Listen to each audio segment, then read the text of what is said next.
Christians are the most successful group of Jews, phylogenetically. To have the privilege to stand with the Jew is a tremendous honor. I have to say that I was also deeply moved by the support of millions of people around the world, including Christian Zionists, evangelicals. Read the Bible, you know Jesus' parents were Jewish, they were from Judea, they went to the temple. I mean, the whole story is a Jewish story. Yeshua, or Jesus, was a Jew. He would have been barred from Bethlehem. He would not be allowed to go into the Palestinian Authority-controlled territory. Blessed is the Lord God of Israel. He is not the Lord God of the Palestinians. He is the Lord God of Israel. Without the Jewish people, there would be no apostles, no Matthew, Mark, Luke, and John, no Apostle Paul. There would be no patriarchs. There would be no Abraham, Isaac, Jacob, Isaiah, Daniel, Ezekiel. Without that group and that nation, there would be no Bible. There would be no 10 Commandments. There would be no prophets, and there would be no Savior. All of our spiritual blessings come from one nation, the nation of Israel, and one group of people, the Jewish people. I told them everything I have has come to me through the Jewish people. My Bible has come through the Jewish people. My Messiah came through the Jewish people. One of the reasons God has blessed the United States of America is because we have stood by the nation Israel and the Jewish people, and we need to do that in the future as well. Look, I'm a Gentile, but I worship the God of the Jews. Why? Because God has committed himself to the Jews. God gave them to be the custodians of his word.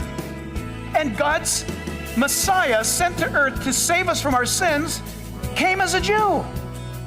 You know, there are 700 million evangelicals around the world. Like, the vast majority of evangelicals are taught, like I was as a kid, that we're to love our Jewish neighbors, that we're to support, the state of Israel. It just was taught to us. And all over the world, evangelicals, will stand up for the Jewish community. And in Israel, many may not fully realize the extent of Christians' dedication, especially evangelicals, who support Israel through their love, through their commitment, through Zionism. I say as a Christian, it should be mandated to go to Israel before you get to heaven. The idea of the rebirth of the Jewish state in modern times came from Christian Zionists that preceded Jewish Zionism. In the UK? In the UK, in the US too, in the US too. And they basically said that it's time that the vision of the prophets be realized, the ingathering of the exiles, that our ethos, being part of the Judeo-Christian partnership, is that we cherish our Christian friends.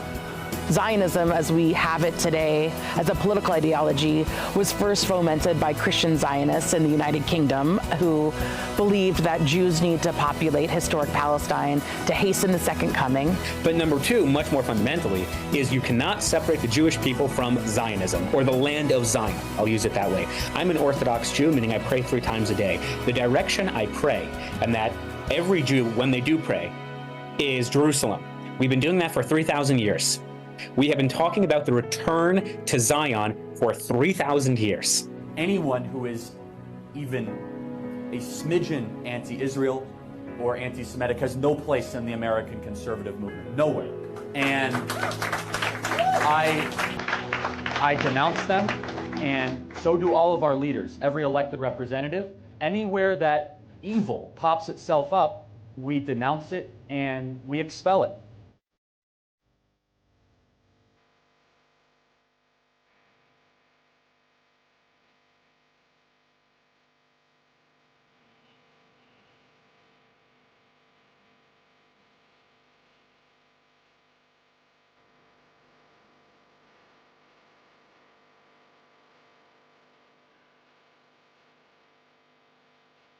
Oh, we're on mute. Mic check. Okay, what's up, guys? So much to cover today. Babylonian conspiracies, Christian cope, the Anti-Semitism conference. Thank you. I see. Muted on my interface. We're good now. We're live. It's all right. You didn't miss much. Just the boring intro that I probably shouldn't even do.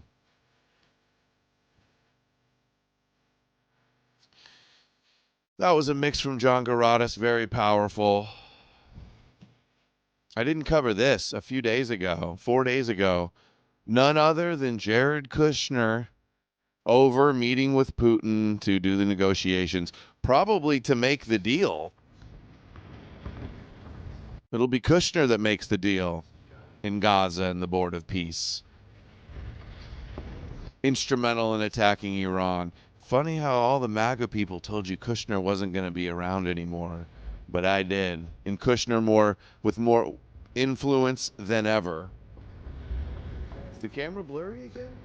It is looking a little blurry. What is going on?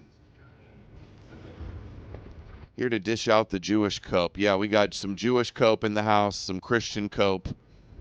Christians cope is so hard they can't even be here. But anyway, of course, Moshiach Kushner at it again, making moves, going biblical. Mossad is hacking my setup. I think you're hacking my setup, CSG. All right, here's the Holocaust Remembrance Day Anti-Semitism Conference. Do I not say every time, like every single week? Every weekend there's another Jewish anti-Semitism conference. Another Jewish conference, which always central to it is anti-Semitism. Let's hear the president of Israel, Herzog, what he has to say. And some of the other, Netanyahu gave a speech as well. They featured a tribute to Charlie Kirk. Gave him an award. So we're going to play all those clips. And then we're going to get into some Christian clips. Joel Webbin and his, they're calling it the cringiest, most spiritually cucked, wannabe Jewish rant of all time. 10,000 likes, of course, wildly popular. The trying to out-Jew the Jews. We got some Pope stuff. We got some Tradcat e-girl influencers. Only Caths. The OnlyFans Catholic girls that love to doll themselves up, put on pounds of makeup, wear low-cut shirts, and show off their cross to all the incel simp Christians out there. It benefits it's easy money, easy clout and influence for the market of the Christians, for these e-girls. And then my favorite part, we're going to close out with Sam Tripoli, the comedian, on Alex Jones, who is basically spouting the most kosher conspiracy narrative you can. And he's wrong. I'm not attacking Sam. I'm attacking what he's saying. He gave me the opportunity several times to come on his podcast and explain to him the way I see the world. But he wants to go on with this secret ancient Babylonians run everything, and it's not Judaism and Christianity. In fact, Christianity is the answer. It's the Babylonians. Funny how you don't get canceled by the Anti-Babylonian Defamation League. Funny how there's not Babylonians buying off our politicians. Funny how you don't get canceled from comedy clubs for saying secret Babylonians run the world. It's funny how the archetypal biblical enemy of the Jews is the Babylonians. Perfect scapegoat, some non-existent group. You're able to point the finger and blame them instead of the Judeo-matrix. No, when the Babylonians are the bad guys and the fallen angels and the satanic demons are the bad guys, well, then Jesus is the solution, which they're just straight up exactly saying.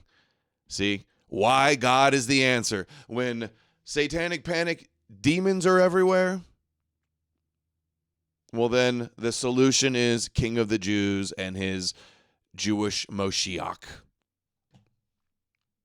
All right, from the top, let's see the Anti-Semitism Conference. The attack in Bondi took my beloved son-in-law. He took members of our community, parents of young children, spouses, a 10-year-old child, Jews who lived with dignity and love for humanity. So when we speak today about anti-Semitism, we have to understand that for us, It is not academic.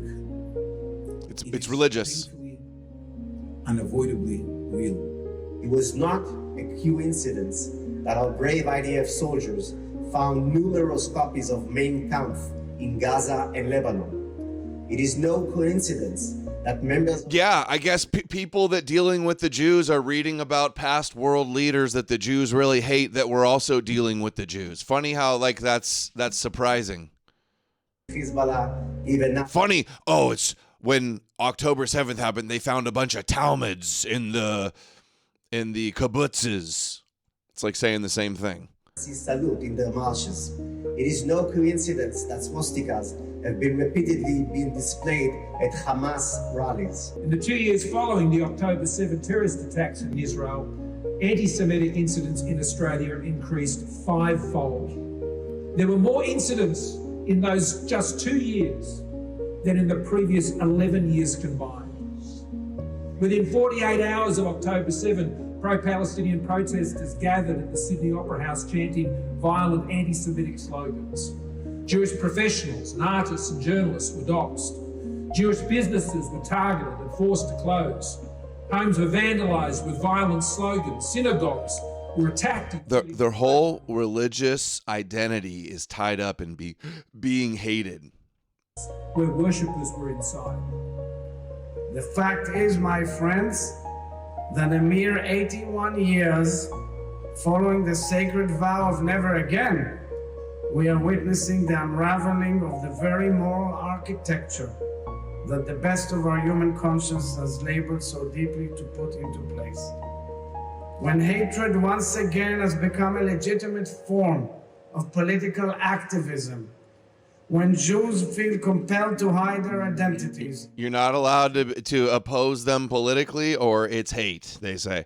And when their identity is so tied in being the suffering servant, and Esau hates Jacob, and the world, like they say in their Passover Seder prayer, that in every generation the nations rise up to try to forgive, to try to destroy you. And then in their 613 mitzvahs, 3 of them about never forgetting what Amalek did to you, always remembering, blotting out Amalek. It puts them on a perpetual state of war against anybody. And anybody that opposes anything they do, their religion, their state, their politics, then they're justified in your Amalek and completely destroying you and silencing all opposition and criticism in their way through the victimhood narrative. And these kooky Christians that are saying they worship the devil and drink baby blood and killed Jesus play directly into that narrative. Of London and Paris, when Jewish children must be escorted by armed guards to school in the morning, from Toronto to Boston to Buenos Aires. If they targeted us because we are Jews, then the answer was not less Judaism. The answer is more. You see? And the answer, because of the hatred from the Gentiles, is always more Judaism, more tribal unity, more waging war against their enemies. Here's their tribute to Charlie Kirk. Let's see this. His message reignited faith in freedom, responsibility, truth, and values. For Charlie, Israel was shield of the free world. It was a beacon of truth. Do you support Israel? Yes, of course I do. Yes. Yeah, that's good for you. He stood by our side in times when only a few dared to do so. 1,300 Jews were killed in their homes, kibbutzes, and a music festival. Was that a genocide? No, because no. And in the face of rising anti-Semitism, he stood tall and declared, "Truth is not hate. Standing with Israel is standing with freedom."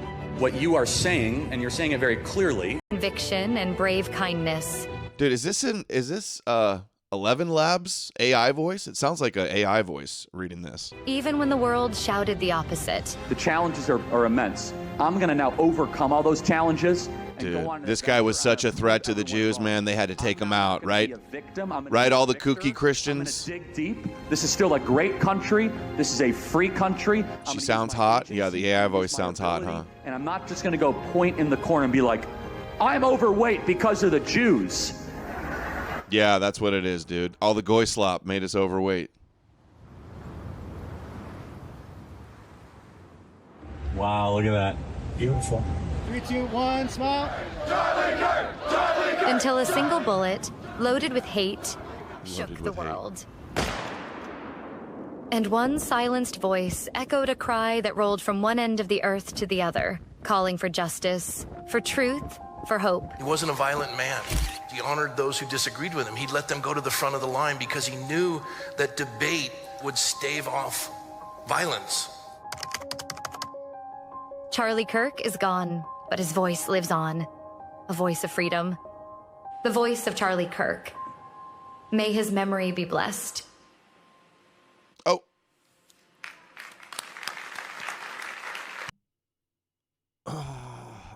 All right, I forgot to turn on the Power Chat. Powerchat.live/no-more-news. We hit the goal yesterday. Let's do it again today. Links pinned to the top of the live chat and in the description below, where we're streaming on Rumble and Odysee. Amalekite of the Year Award. All right. Let's see, here's more of that. Scholarship. This is his pastor, McCoy. Accepting his award. And I was thinking, how did we get to a place where anti-Semitism has risen, especially after what happened in October here in Israel? You would think the world would stand with you. But the result is a world that has walked away from the moral law. You see, Jews have a target on their back. Charlie believed, as do I, that Jews were God's chosen people.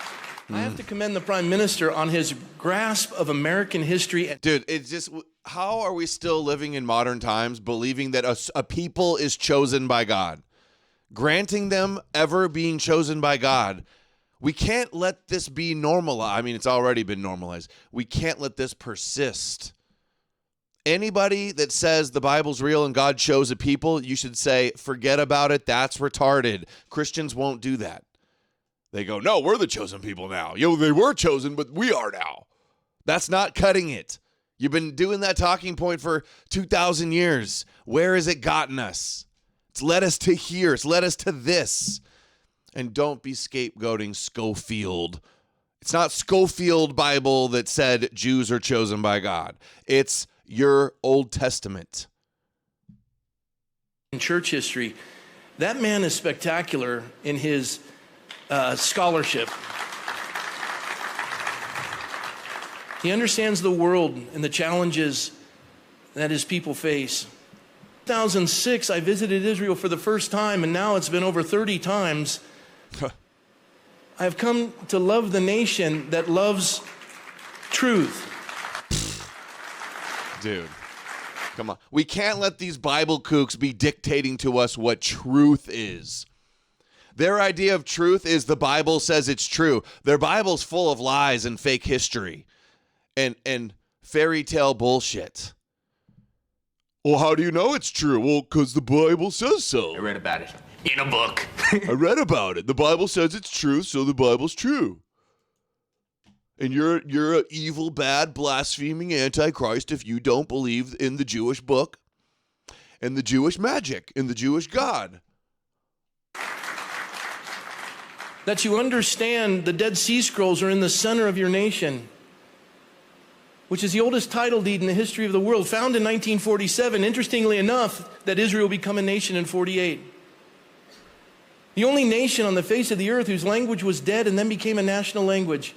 This is a nation of miracles. And to stand with you, with that bullseye you have on your back, reviled and hated throughout all of history, to stand with you means I received the same thing. And I consider it an honor. Reviled and hated Israel all is through a history. sovereign nation whose borders were invaded. Yo, thank you, Corn Pop. $5 non-niggardly, non-circumcised challenge goys. What's funny is whether it's Gnosis or Robinson, a Jew lays at the end of both of those options. What's Gnosis said? I don't know what that is. Thank you, Corn Pop. Their people were brutally murdered, and they pressed a war upon an enemy that started that war. I stand with them. I stand with your sovereignty. And yes, I believe that the Jews are God's chosen people. And as a minister, I'm grateful for you protecting our holy sites. I thank you for the freedom of... There's nothing more pathetic than some Shabbos goy getting up and saying, I believe you're chosen. Hey, you think you're chosen? I believe you. Hey, you think God calls you the apple of his eye and his nation a priest? I believe you. Every Christian, that's what they say. I believe you, Jews. Clergified sent $5 book release date. My bad if you have already mentioned not watched the recent streams. Okay, book update. I've got proofs from Amazon and from another publisher already shipped and coming to my house.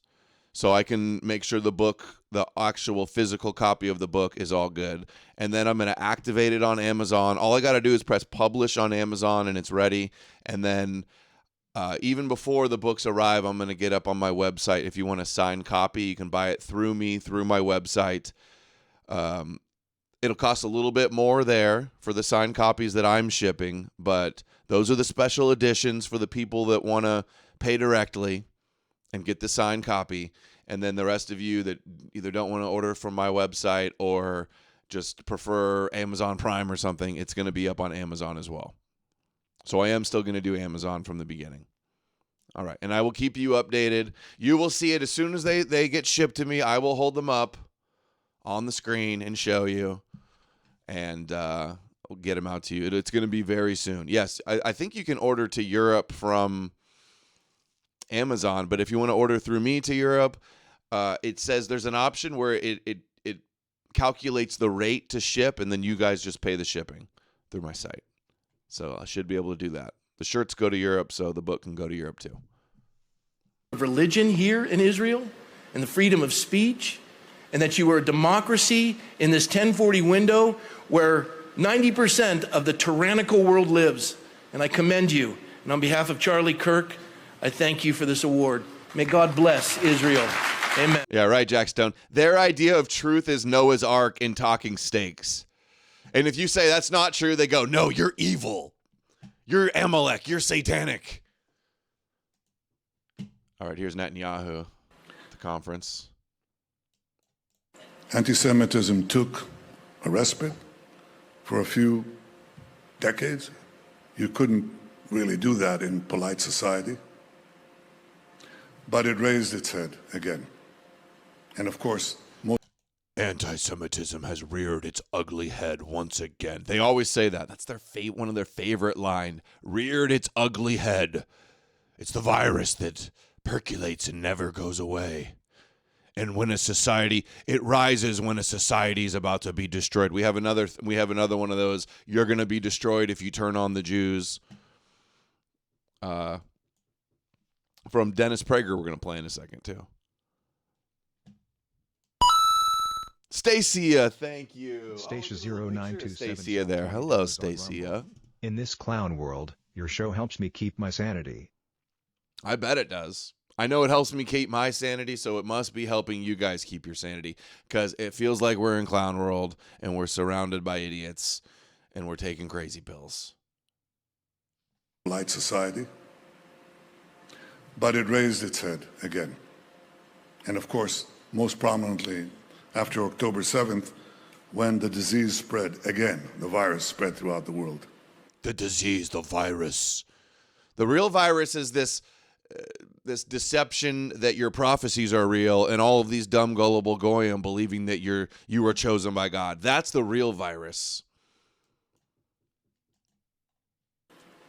Why is it important? There was a great writer in the late 19th century. His name was Israel Zangwill. You don't know. That's the guy that did the melting pot. The melting pot for Edom. But if you lived in in England in the 19th century. You read his books or saw his play, The Children of the Ghetto. He was a great, great writer. And he became Theodore Herzl's great supporter in Britain and brought him to Britain. And Zagul had a saying. He said, melting pot for the goy and ultra ethno-nationalism, religious nationalism for the Jew. Obsta principi, that's in Latin. My Latin isn't that good. But what it said was, what he meant by that is oppose bad things when they're small. Oppose bad things when they're small. Don't let bad things, don't let evil things grow and grow and grow, because nip it in the bud. It's impossible to fight them or much more costly to do so. Rise and kill first and crush your enemy before it can grow at all. That's what he's saying right now. This is what we are facing today. Anti-Semitism is pure evil. Anybody in his right mind. You see, opposing them isn't just like disagreeing with a religion or disagreeing with their politics. It's not somebody having a different opinion. It's evil. Not being a Christian or criticizing Jews, it's not just you have a difference of opinion. It's you are evil. You are darkness. You are Amalek. You are satanic, and you must be destroyed. And God is on our side. This is the way these Abrahamic religions try to do this. Understands that. But what is not understood was not understood 90 years ago, that when this evil manifested itself in the heart of Germany, or before that, as Theodor Herzl saw it, at the turn of the century, of the 20th century, in France, supposedly the most advanced society, when he saw that, he saw the danger not only to the Jewish people, he saw that as a danger to Western civilization. Western civilization. As did my father, who was a great historian, but he was a young man. He was 23 years old. An attack on Jews is an attack on Esau and Edom, Goyim. Imagine thinking that's true. That's the shield. That's how they use Christians as their shield. When Hitler rose to power in 1933. And he said that Hitler's racism will not only... And if they're allowed to talk like this about their adversaries, but if anybody says about them, oh, you're a virus, you're the evil darkness, you're demonic. What else did he just say here? That Hitler's racism will not only cause a Holocaust, the word he used, a Holocaust of the Jewish people. He used it even before it happened. Oh, interesting. World. Danger to Western civilization. Western civilization. As did my father, who was a great historian, but he was a young man.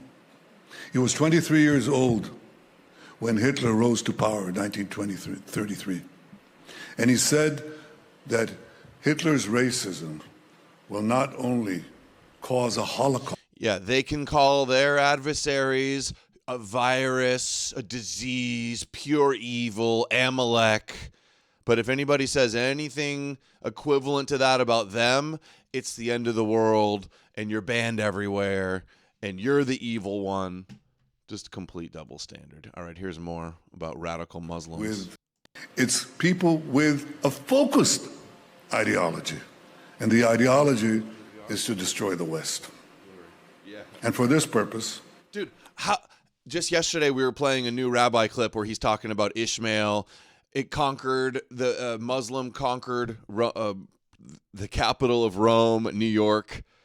They're always like, oh, Islam is the broom. Ishmael's going to destroy Esau. Persia is going to destroy Edom. Every day we're watching new rabbi clips of them talking about this while the politicians get up and go, we're the shield of the West. If we fall, the West falls. They can't keep getting away with this. How are there hours and hours of rabbis all over the internet on YouTube and posted by them? We cut them up, we compile them, we put them in edits. They get shared everywhere, stolen, mirrored, cropped out logos, and then they still just get away with it and nobody cares. None of the big influencers will cover their anti-Edom agenda. That's why. Alex Jones, the biggest one, covered it one time, and then the very next day it was like, but Islam's actually way worse, and it's actually Islam, and these aren't the real Jews. It's really just the Babylonians making them look bad, like Frankus, Illuminati, Bilderberg. They've made common cause with the most ultra anti-Western progressives, and they have united. And they supposedly should disagree on everything, but they don't, because they want to destroy the West as we know it. And they agree on one thing. What is the thing that they agree on? World War Jew. To conduct a world war. World War Jew. First against the Jews. That I might have to steal that for a title, for a video title. World War Jew. And against the Jewish state. And for the radical Muslims, they are right, because there would be no West in the Middle East if the Jewish state is eradicated. There would be no obstacle for the further invasion of Europe if the Jewish state doesn't exist. What did he say? There will be no Europe if the Jewish state doesn't exist? Of Europe, if the obstacle for the further invasion of Europe if the Jewish state doesn't exist. Dude, you're saying there'll be more Muslim immigration if the state of Israel doesn't exist? Why? How? Thunderstorm 9 sent $10 on Rumble. In antiquity, relations between heaven and earth are configured along ethnic lines, meaning gods run in the blood, making it pointless to worship deities outside your ethnicity. Yeah, that would be like being a spiritual traitor to worship your foreign enemy's god. Abandon your gods and worship the foreign enemy's gods when the whole goal of their god is to conquer your god.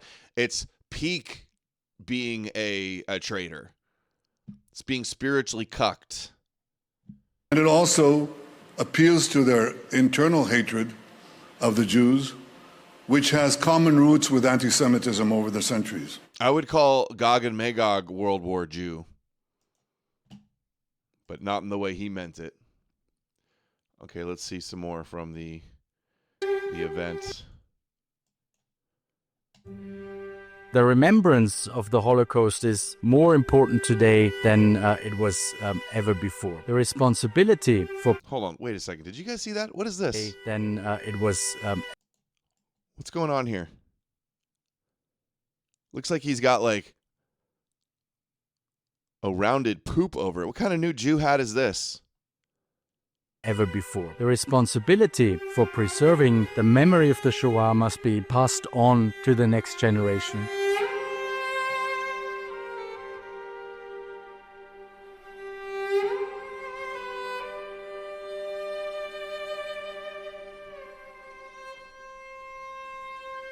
On behalf of the European Commission, I express my deepest gratitude for your invaluable contribution to the Holocaust Remembrance Conference Remembering the Past, Shaping the Future on 14th of January 26. What is it that you would advise us here to do?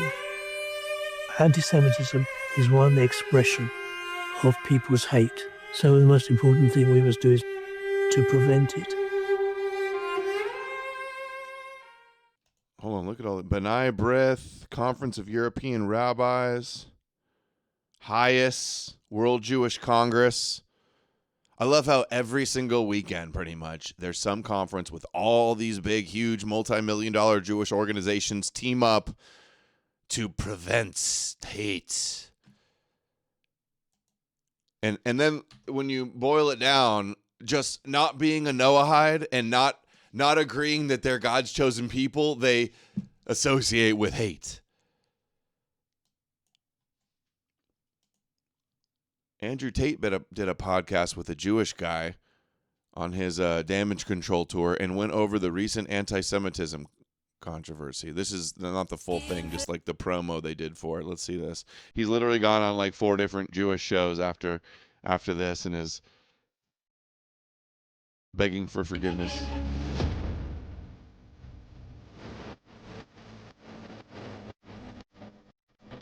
Shapiro Capital. We get it. Adam Presser, TikTok's new CEO under Larry Ellison takeover, told the World Jewish Congress last year they made the word Zionist a proxy for a protected attribute to designate it as hate speech. They won't even let us use the word Zionist. We can't even use the basic words that identify the Zionist state. The God of Zion. Can't even use the word. Not only are we not allowed to criticize the word, can't even use the word. I remember when they did this on YouTube or on Facebook. Even using the word Zionist was too far. Not even it's like Voldemort, not even allowed to say their name. All right, Truth 4488, you're about gone. You're new here and all you're doing is trolling, saying stupid stuff. Go kvetch somewhere else, loser.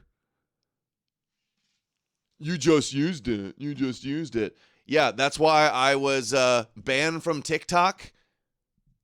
You idiot.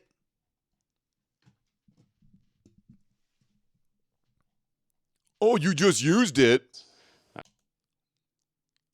This looks like a man. It's a man, baby. The first is the professional one. As you alluded to, I lead our operations teams, which include our content teams, distribution, user support, and also our trust and safety team, which is focused on keeping the platform safe and really protecting against all forms of hate, especially anti-Semitism. Yeah, I'm sure TikTok's really cracking down on any anti-white hate. Sure about that. Second is I am a member of the American Jewish community. I have lived the last 591 days amongst so many focused on the return of the hostages, still 58 left to come back.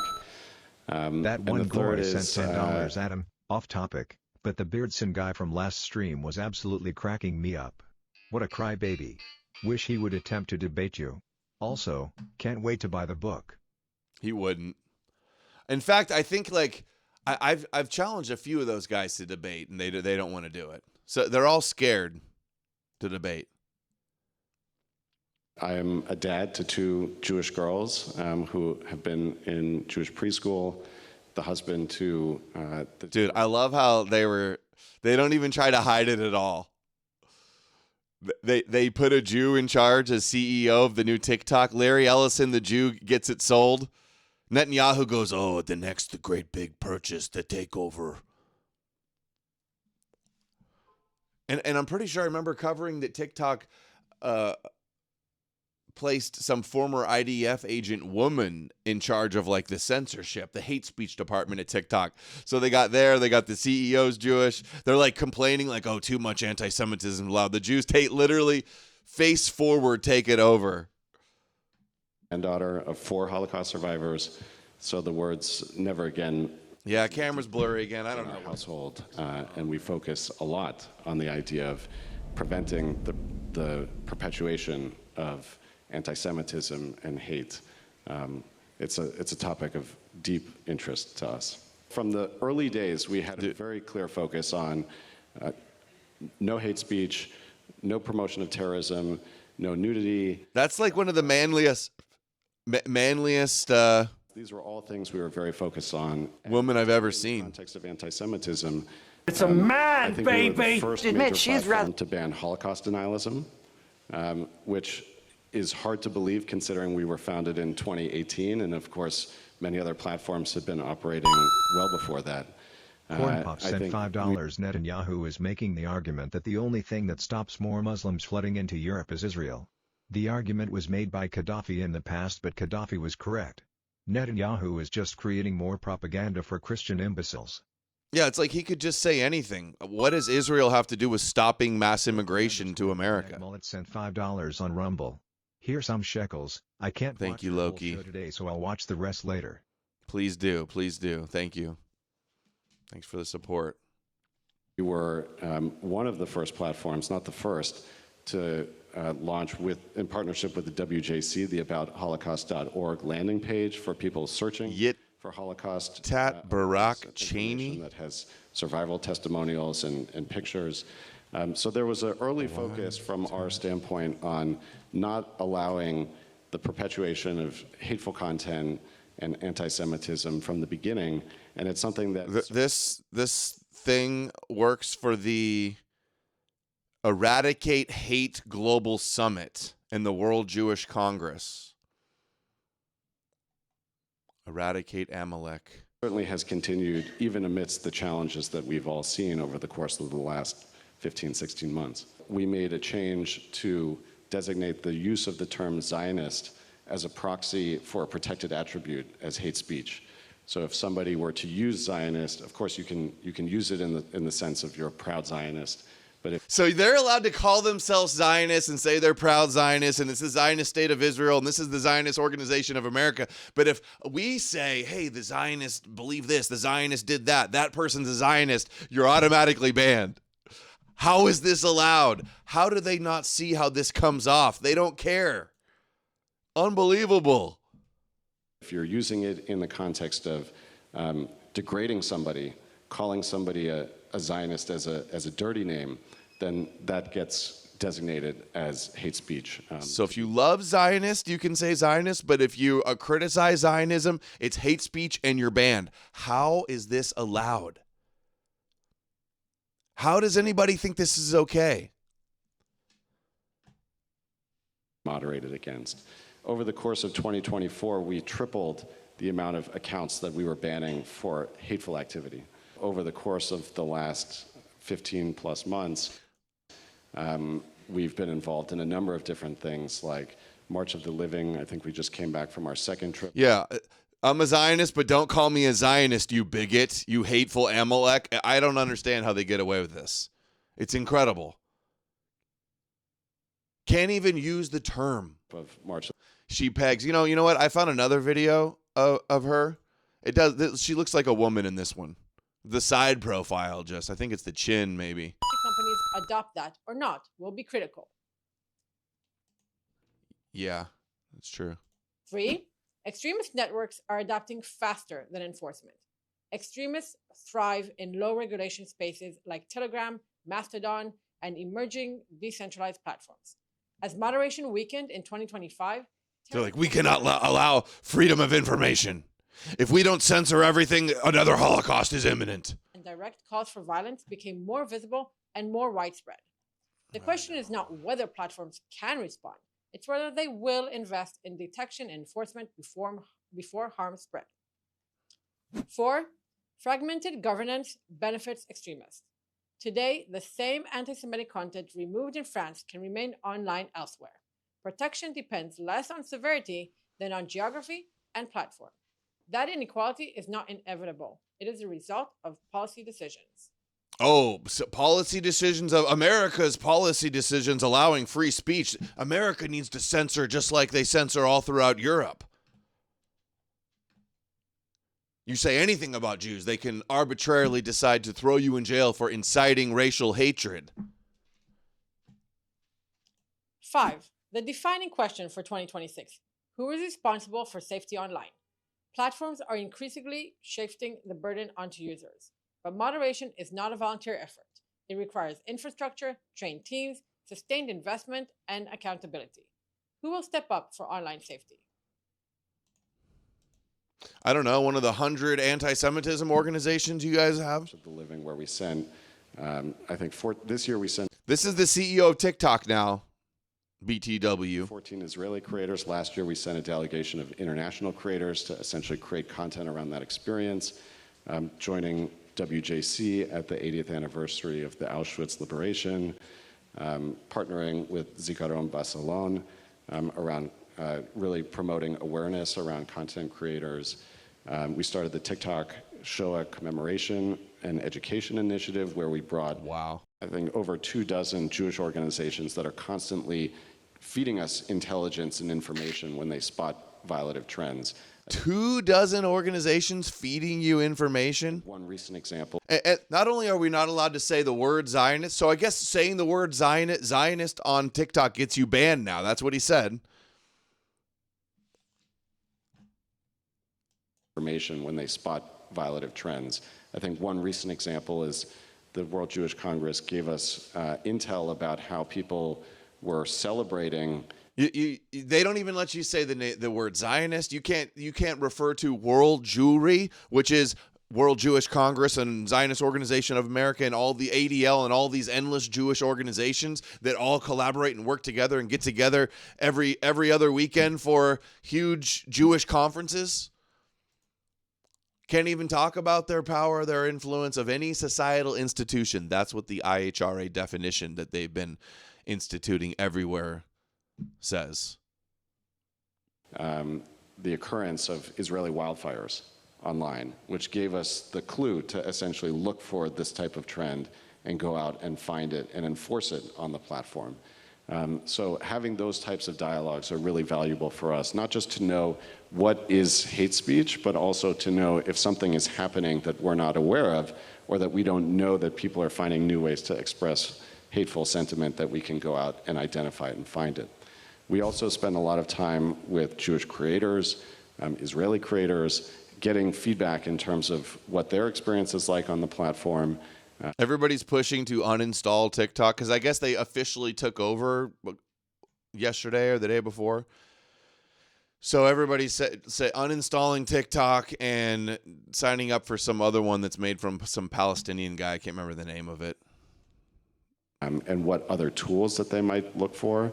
And so any type of dialogue that we can get, whether it's feedback, whether it's the opportunity to share what's working, what's not, is really important for us. We're proud of the work that we've done so far.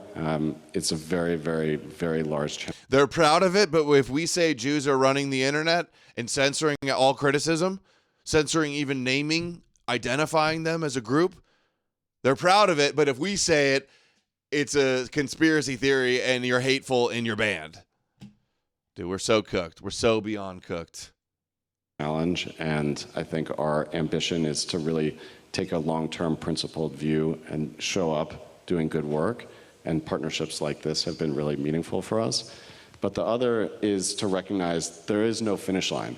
There's no finish line to moderating hate speech, identifying hateful trends. They're never done. Trying to keep the platform safe. There's no such thing as an end game. Never-ending fight. Really it's having that sense of humility to be constantly focused on how do we get better? How do we make sure that we're showing up for the challenge even as the challenge changes? And how can we be responsive to feedback that we're getting to make sure that we're constantly striving to create the safest platform possible, and really to bring that vision of a inspiring creativity and bringing joy mission to life. Yeah. His joy in life is censoring all criticism of his people. Okay, here's the threat from Dennis Prager. Anti-Semitism destroys civilizations, warns America is at a dangerous crossroads. It's almost like every show there's a new clip of some Jew threatening that America is in Europe is going to be destroyed if we don't bend over to the Jews running us. Washington did as president. Every society, every nation that devolved into anti-Semitism ended up ruining itself. From medieval Spain to the present day. Wait, didn't Spain expel the Jews and then have like a golden age? Is that really the best example? It's a very worrisome thing. If it gains, Germany would have been a better example. The most important country in the world. Spain. The United States. One of the first things George Washington did as president was send a personal envoy and personal note to the Jewish congregation in Rhode Island. And it certainly wasn't for votes. There were so few Jews in America at the time, right after 1770s. But he did it. And John Adams wrote, "No group in the history of the world has done more to civilize humanity than the Hebrews." Oh, this was the Judeo-Christian society. so stupid. Oh, none of the Goyim have morals. You barbarian heathen pagans are nothing without the Jews teaching you God's law. So stupid. So wrong. Not just stupid. It's just flat out wrong. Not just a Christian. And stop granting them this, Christians. Why is it the Christian? This is the number one ortho bro argument, by the way. All they do is precept you'd have no morals without Yahweh in the Hebrew Bible.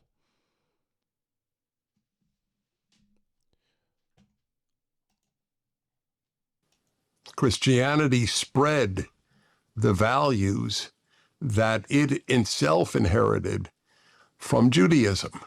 As I tell my vast number of Christian friends, Jesus never read the New Testament. He only knew the Old Testament. And that's what he quoted almost all the time. No. Come on.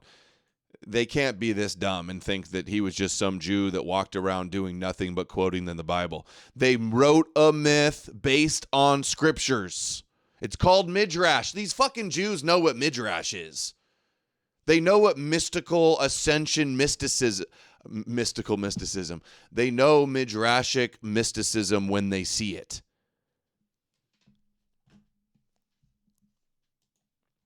By the way, that's the subtitle of the book. A mystical Midrashic myth. The Jesus Deception, a mystical Midrashic myth. All right, let's see here. Israel should target Americans with information warfare and psychological operations to win them over to the Zionist cause. Pro-Israel activists. This girl's always face off. At the Jerusalem Center for Security and Foreign Affairs. Like a psychological operations in America where they're actually trying to penetrate, communities that do share their values and get them to recognize that. I feel like this is just going to be like clipped and I'm just going to be, somebody. Yeah, you got clipped. Jews 2,000 years ago, they're like, how can we can't beat the Romans. They destroyed our temple. How can we use psychological warfare? How can we run psyops on the Jews or on the Gentiles? And that's where Jesus comes from. Thank you. Lisa likes the subtitle. Mythical Midrash. No, it's actually a mystical Midrashic myth. And I be like, oh, here's this Zionist Jew admitting that Israel has to infiltrate, Christian conservative communities to try to pull the strings or control the world. I can just see something like this happening. But because that's what you said. Analogy after the Cold that's War. what you said. Because that's what you said, and that's what you do. It's like she has this self-awareness, but doesn't. And this happened throughout the Cold War as well by the Soviets. But after the Cold War, and Trevor Loudon really talks about this a lot, Russia began a very targeted campaign to rebuild its image after the Cold War, right? Because the Soviet was, a leftist entity that looked very, very unfavorable in the eyes of Christians and conservatives in America. And so Russia started targeting in the 90s heavily Christian conservative communities in the States and inviting them to conferences with agents, and sending liaisons and essentially saying to them, they probably learned it from you. You stop acting like the Russians were the first to do try to target Christians and conservatives in America. You've been doing that shit. You're the OGs of that. Who are you kidding? We're on your side. Russia, Paramore gone anti-Semitic. We're not the same as we were before. We are proud Christians. We share your values, the same values that you do as Americans. We believe in strong families, and we believe in national pride and local communities, right?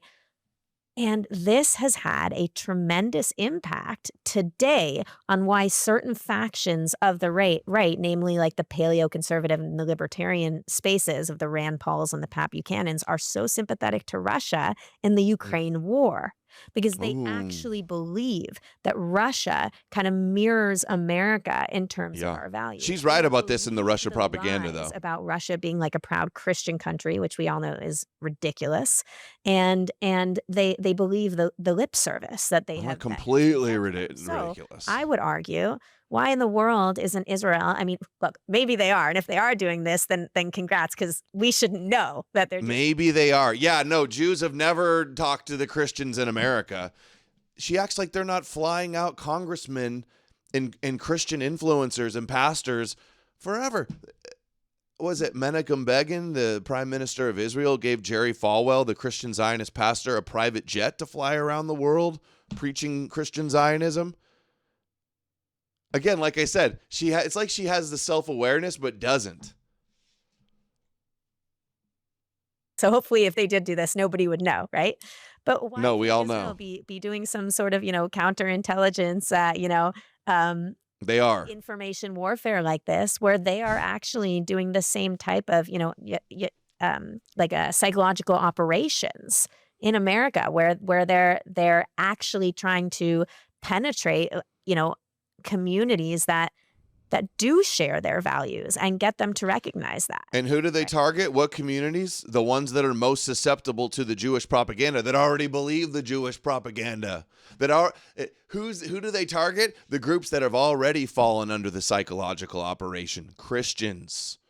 They're the ones that they can easily target because they're the ones that have already fallen for stage 1 of the PSYOP, of the information warfare, the theological, mythical warfare. Right? Because I just don't understand when we're up against these enemies with these incredible capabilities in this age of info warfare and the internet. I don't understand why Israel and America, frankly, would not be utilizing the same tactics as our enemies have. Shows what she knows. Playing dumb, probably. Who does she remind me of? She reminds me of... Oh, I know who. I don't want to say it, though. Israel needs to be... Some TikTok kosher, wannabe scholar, academic TikToker. She reminds me of Heathen Queen, if anybody remembers her. Israel needs to be cultivating ties with Christians in America. Christian Zionists are the bastion of philo-Semitism in America. Are you living under a rock? In America. Christian Zionists are the last bastion of philo-Semitism in America. There is a reason why Christian Zionists are slowly but surely starting to turn against Israel. And it is because the forces at work here, the anti-American forces, know that if they can split the Christian conservatives from the Jews, from Israel, that's the beginning of the end for America. We know this from history. The beginning, not the beginning of the end of Israel, the beginning of the end of America. They will bring does anybody think that the Jews won't do everything they can to destroy America if they're not granted the special privileges they feel they deserve? If they feel slighted or betrayed or abandoned in any way, does anybody think that all these Jews aren't going to want to destroy America? They're already threatening it. But you don't think that they would actually do it? Real greatest ally attitude there. We know that the second that a society or a nation or a country or a community succumbs to the virus of anti-Semitism, that it's not long before that entity disintegrates. So I think it's incredibly important that relationships with Christian Zionists are cultivated. There's wonderful groups that do this, Israel Allies Foundation and Israel 365 here in Israel, but we need much more of them. The Jerusalem Center for Security and Foreign Affairs is actually producing together with another organization. The first so many orgs do this. Judeo-Christian Zionist Congress. Fantastic. Nashville. Judeo-Christian Zionist Congress. Mid-February of this year. While the E-Crusaders are coping on the internet about, I'll take the Christian, hold the Judeo, or no such thing as Judeo-Christian.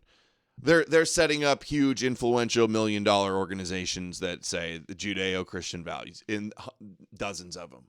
You're completely dominated and mogged. Good luck convincing the world that Christianity didn't come from Judaism. Like I said, all these e-crusaders hold all these positions that are so easily disprovable. It's a house of cards, and they're going to go nowhere. Oh, Christianity didn't come from Judaism. Yes, it did. Jesus wasn't Jewish. Yes, he was. Does Adam believe Babylon controls Judaism? Absolutely not. Fantastic. First ever.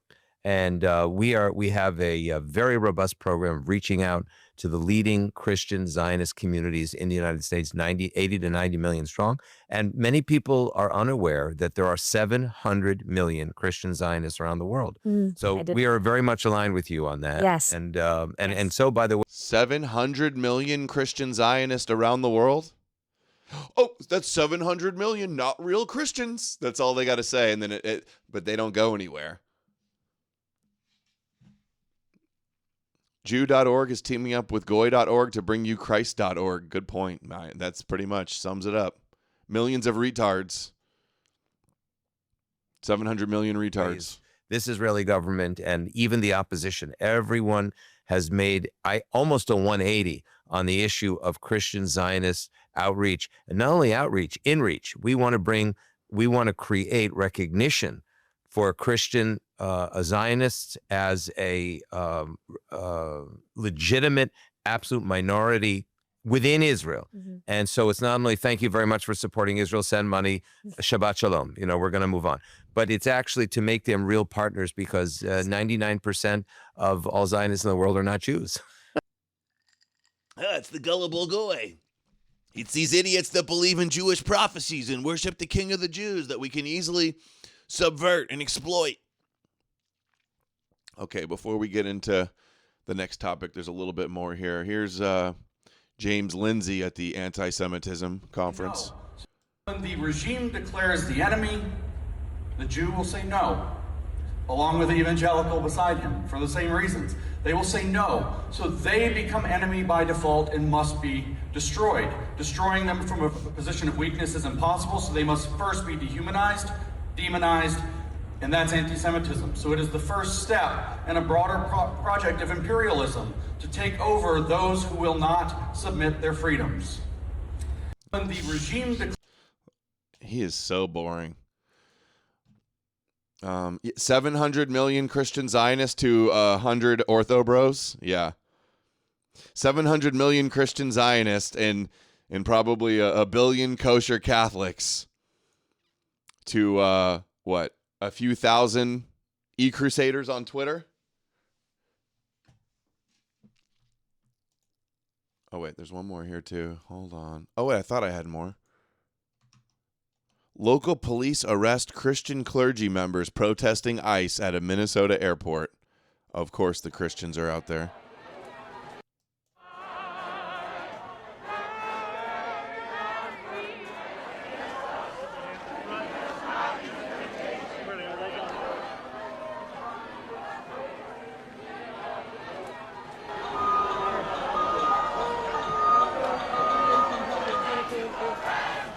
How can you tell these are Christians?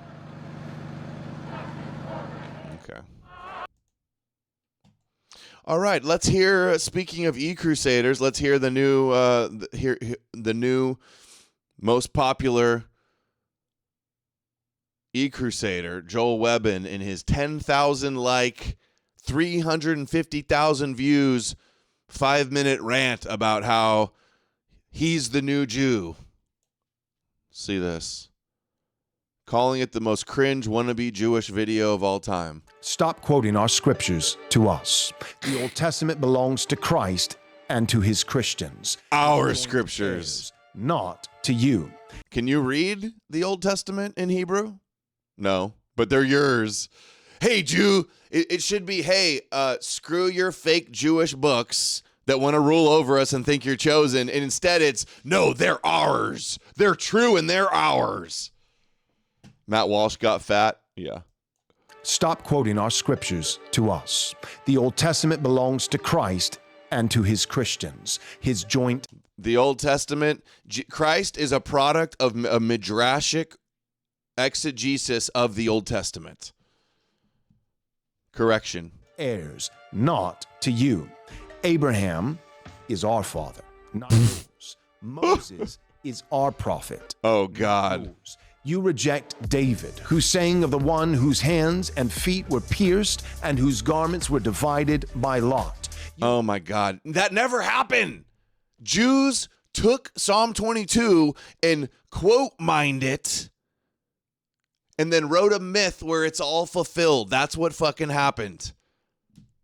Reject Isaiah, who prophesied of the servant bruised for our iniquities and pierced for our transgressions. You reject Daniel. Same thing. How did the Jews know that how did the first Christian Jews know that Jesus was crucified? Because they read it in Isaiah 53 and Psalm 22 and Zechariah 6. That's where they learned of this. No, Joel can't read Hebrew. And no, he's not Jewish, but he wants the Bible to be his, and he wants to be the heir of Abraham. He's a wannabe Jew. Foretold the anointed one cut off, but not for himself. Daniel, for the destruction Daniel of 6. the city and the sanctuary. You reject Micah, Daniel 9. who declared that the ruler of Israel would come forth from Bethlehem, whose goings forth are from old, from everlasting to everlasting. You reject Zechariah, who spoke of the one whom you would pierce, and over whom Zechariah you would mourn 12:10. as for an only son. You reject Jacob, who foretold that the scepter... Dude, it's Jews reject another sect of mystical Jews that wrote a fan fiction fulfilling scripture. That's what they did. All of this argument is completely being duped and missing the point. Yeah, imagine thinking you're a true Chinese. He's just going through all the prophecies that they use that inspired the Jesus myth. Would not depart from Judah, nor the ruler's staff from between his feet. Genesis 12:10. And to him shall be the obedience of all the peoples. Of all the Goyim, it says nations in some translations. You even reject Shiloh himself. You reject Jeremiah, who promised a new covenant in which... No, the Jews don't reject any of these things. They hold them sacred. They just don't agree with one Jewish interpretation of these scriptures. You're fighting, you're like in a Jewish schismatic sectarian splinter group that disagrees on interpretation of Jewish scripture. Who fucking cares? God would forgive sin and remember iniquity no more. You reject Hosea, who proclaimed that God would call his son out of Egypt. You reject Malachi, who foretold the Lord suddenly coming to his temple, preceded by the messenger who would prepare the way. John the Baptist, Balaam, who foresaw a star and a scepter rising out of Jacob. And you reject Solomon. No, they don't. They're waiting for a Messiah that is the star of Jacob that is going to conquer Edom. Numbers 24:17-18. The Jews believe in all of these things. They just, I think the insiders know. You reject my Spider-Man. Look. A star will come out of Jacob, a scepter will rise out of Israel. Edom will be conquered. This star of Jacob is about conquering Edom, or Rome, as interpreted as Rome at the time. No, the Jews believe in the Star of David. This is where the Star of David comes from. The Messianic star out of Jacob, the rod of Jesse, the branch of David. They reject the Messiah that was meant to conquer us. Who sang of a king whose dominion would be extended to the ends of the earth and that would endure forever. And you reject Asaph, who proclaimed that God would reject false shepherds and raise up his own chosen king to shepherd faithfully his people in righteousness. You rejected all the prophets. You stoned them. You built tombs and sepulchres to honor them in order to try to whitewash. Imagine your problem with Jews is it should be that they believe in all these prophets and prophecies and want their Messiah, their star, to rule the Goyim. That should be the issue. And these idiot controlled op Christians, their problem is that they reject their prophets. That would be like me getting mad that some Hindu rejects Shiva. Do you know how cucked that is? the blood off of your. I'm going to tell the Jews they're not Jewing right to their prophets. They're not listening to their prophets correctly. Oh, owned.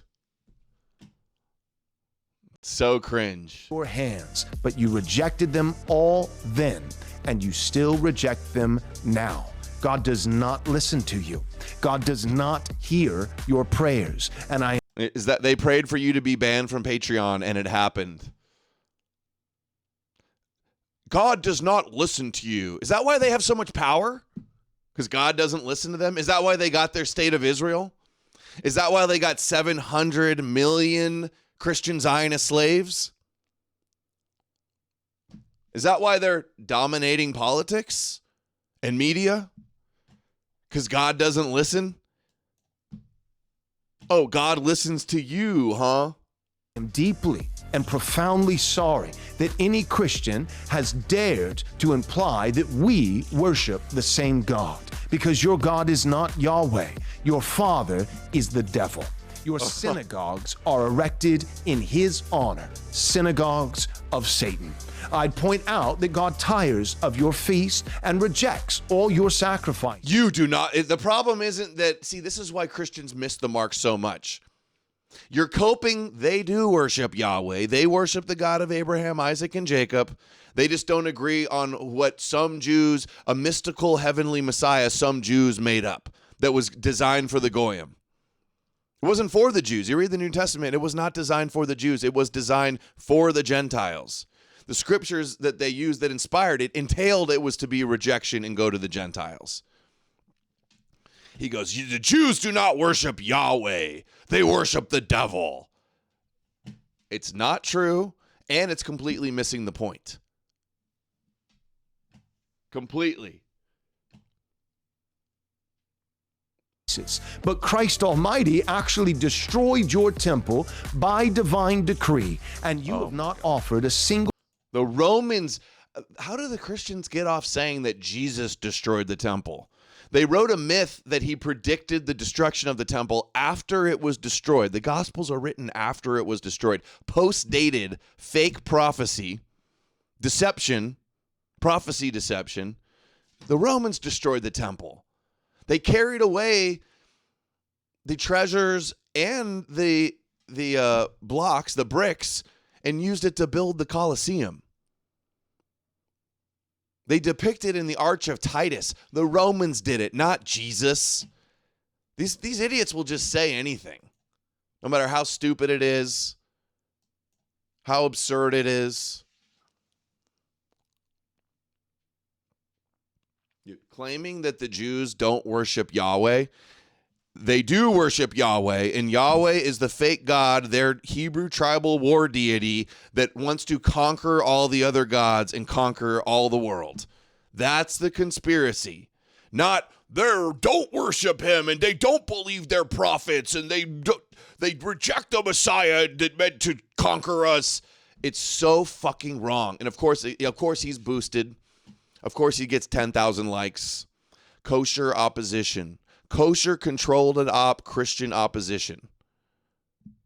Legitimate Jewish act of worship in 1,955 years. So today, you're not really Jews anymore because you don't have an animal sacrifice. You have a choice. You can worship your Messiah and bow down to your king, or you can be about tidying Jerusalem and sweeping Israel. You can care for our holy sites and polish our relics, because one day soon. Dude, imagine wanting to own the Middle East as yours. My desert. Europeans should not be obsessed with calling fake prophets and a fake Jewish God and a desert in the Middle East ours. It's peak cuckoldry. Ziotardation. The Christ whom you crucified is returning to reclaim his earthly home and turn you into a footstool for his feet. No, you're an idiot. The Goyim are the footstool. Dude. The footstool language is clearly about Gentiles, the enemies of the Jews. It's about conquering the Goyim. Here we go. Psalm 110. Sit at my right hand. The Son of Man sits at the right hand until I make your enemies a footstool for your feet. The enemies of David and the Jews, the Judeans, would be the Gentiles. The Lord will extend your scepter from Zion, saying, rule in the midst of your enemies. The Lord will crush the kings and he will judge the Goyim and crush the Gentile nations, rulers of the earth. It's so cope to claim that it's the Jews that are going to be made the footstool. It's the Goyim that are made the footstool. And you have no problem with that. You're proud bowing down and being a slave to Jesus, the Jewish Messiah. You're a proud footstool. You'll bend over in a heartbeat for Jesus. And to rule over you with a rod of iron. His first act. Dude, the ruling over with the rod of iron is Psalm 2. He's taking all these verses and acting like it's about the Jews when it's about the Gentiles. Psalm 2, the kings of the earth. Why do the nations conspire? That's Goyim. I will make the Goyim your inheritance, the ends of the earth your possession. You will break them with a rod of iron, the Gentile rulers of the earth. Celebrate his rule with trembling. He's twisting all the scriptures as if they're about him when they're about conquering the Goyim. He is an agent of Yahweh and the Moshiach helping conquer the Goyim. Act will be to evict every last unbelieving Jew and Muslim from the Holy Land at the tip of his own sword, so as to not sully it with the presence of your unbelief. Dude, how retarded do you have to be to think Jesus is going to float down like a Marvel comic book character on a horse with the sword and a robe dripping with blood and think this is real? With such confidence. Oh, but you're the chosen ones. No, you're not.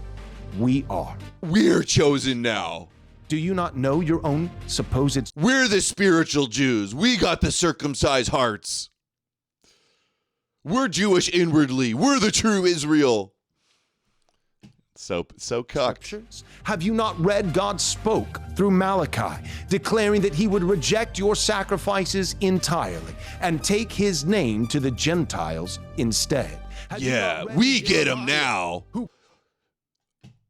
So, joke's on you, Jews. We get to bow down to your God now. Bet you hate it when we bow down to your Messiah and your God. Quotes God promising to tear down a nation that he planted if it persists in evil, and to build another if it obeys. Christians are the children of Abraham, while unbelieving Jews have been cut off. So while I appreciate your noble effort to lecture Christians about... And we're grafted into the Jewish root now.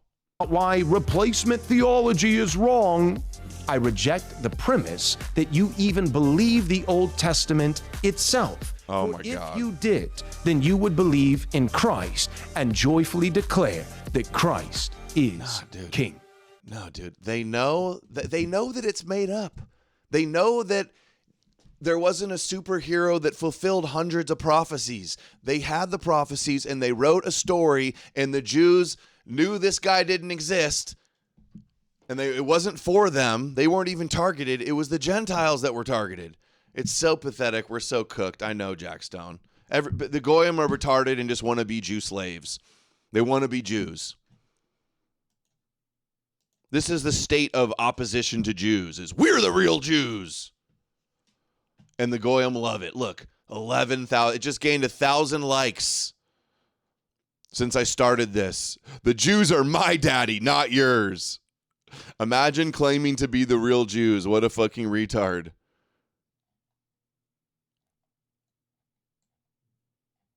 Dude, so retarded. Take the Christian, hold the Judeo. Of course, he's teamed up with Fuentes for the kosher nationalism, kosher controlled opposition talking points. I said, how actually can this be? Is is this not a contradiction in terms? Because 10,000 likes for wannabe Jewish bullshit. to be Jewish is to reject Christ. Right. To be a Christian is to embrace. No, to be Jewish is not to reject Christ. To be Jewish, they were called Jews before Christianity. They love this lie. They go, oh, Jews are classified as rejectors of Jesus. Their whole religion's based on rejecting Jesus. Not at all true. Not even close. Christ. And people don't typically think of it this way, but Judaism forks when Christ arrives. I think of it that way. Except he didn't arrive. The idea arrived, and it split. It had a schism.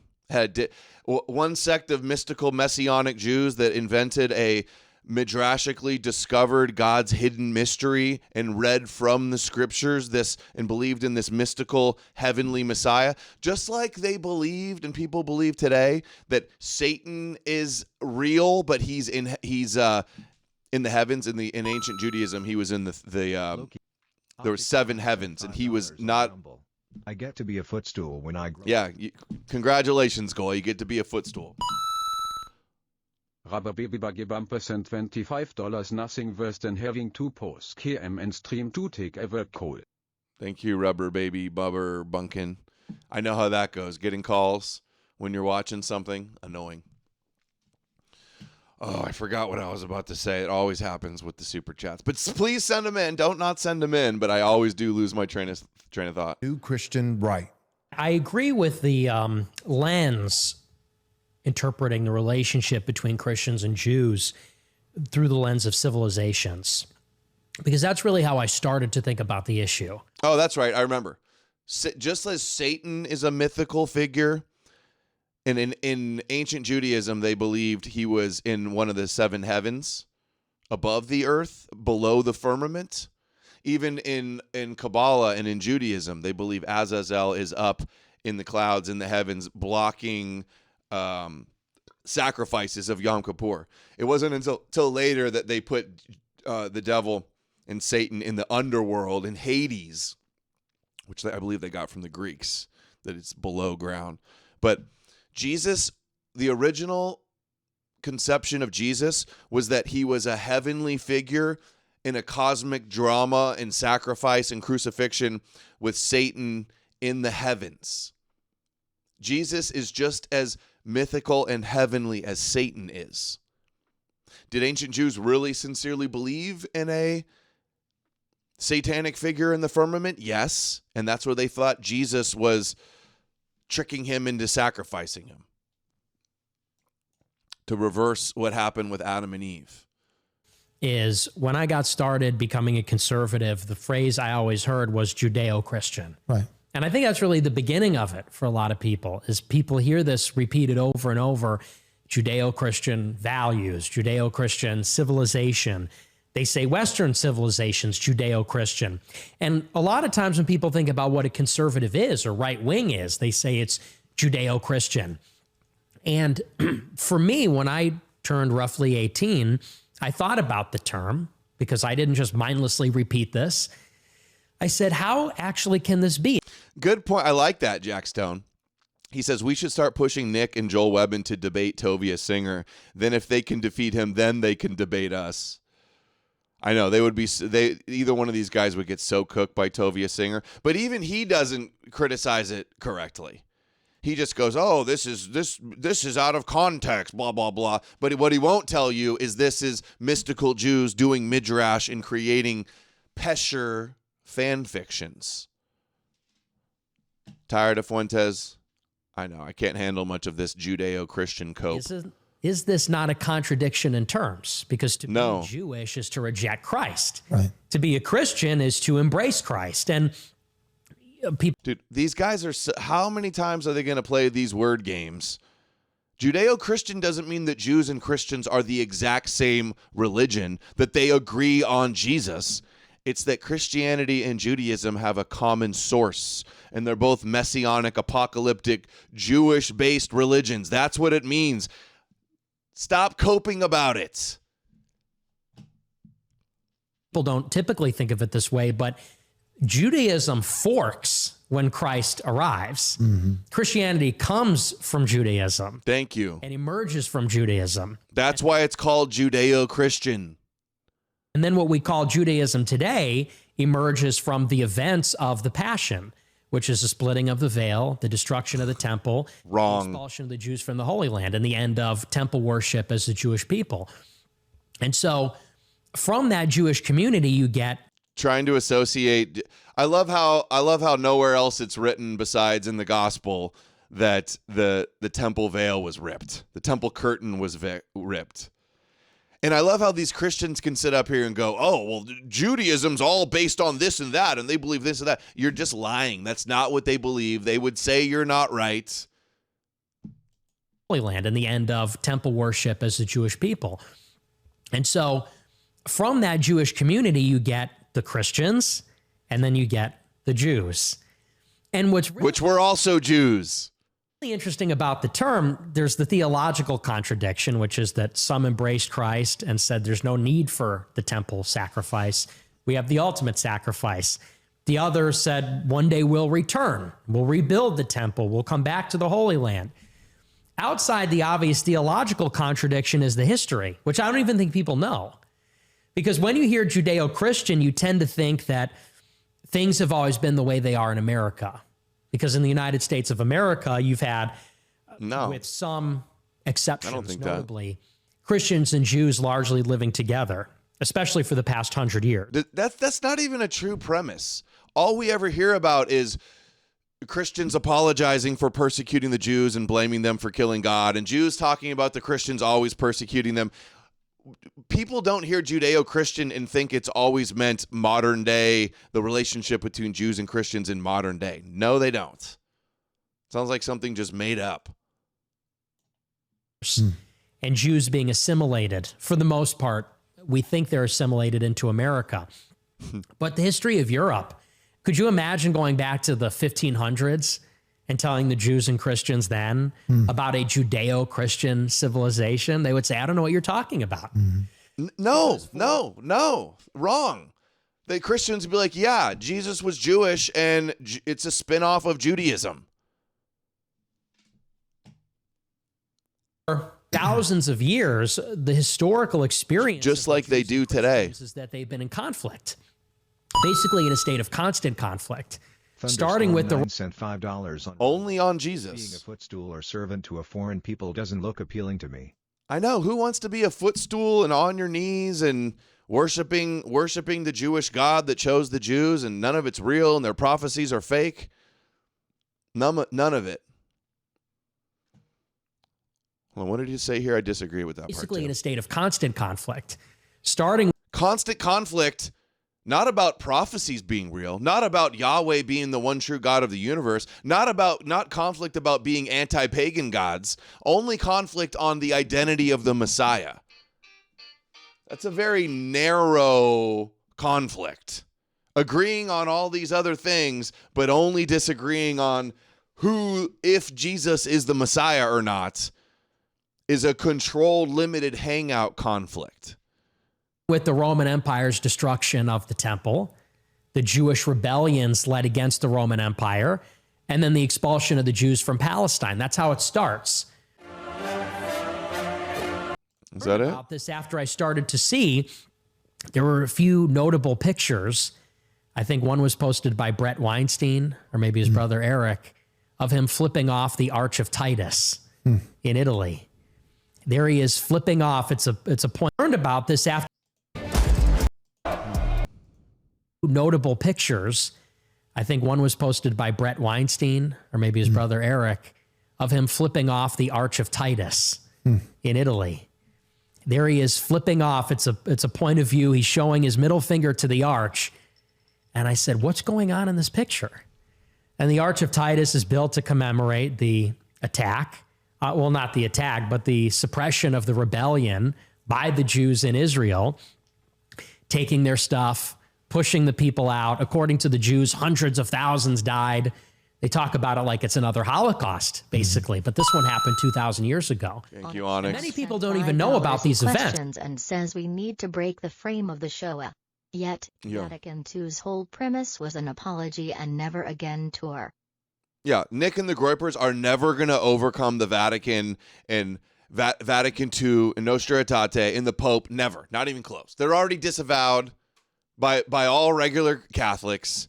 If these guys got outed and doxxed at their Catholic churches, they'd most likely be censured, maybe excommunicated.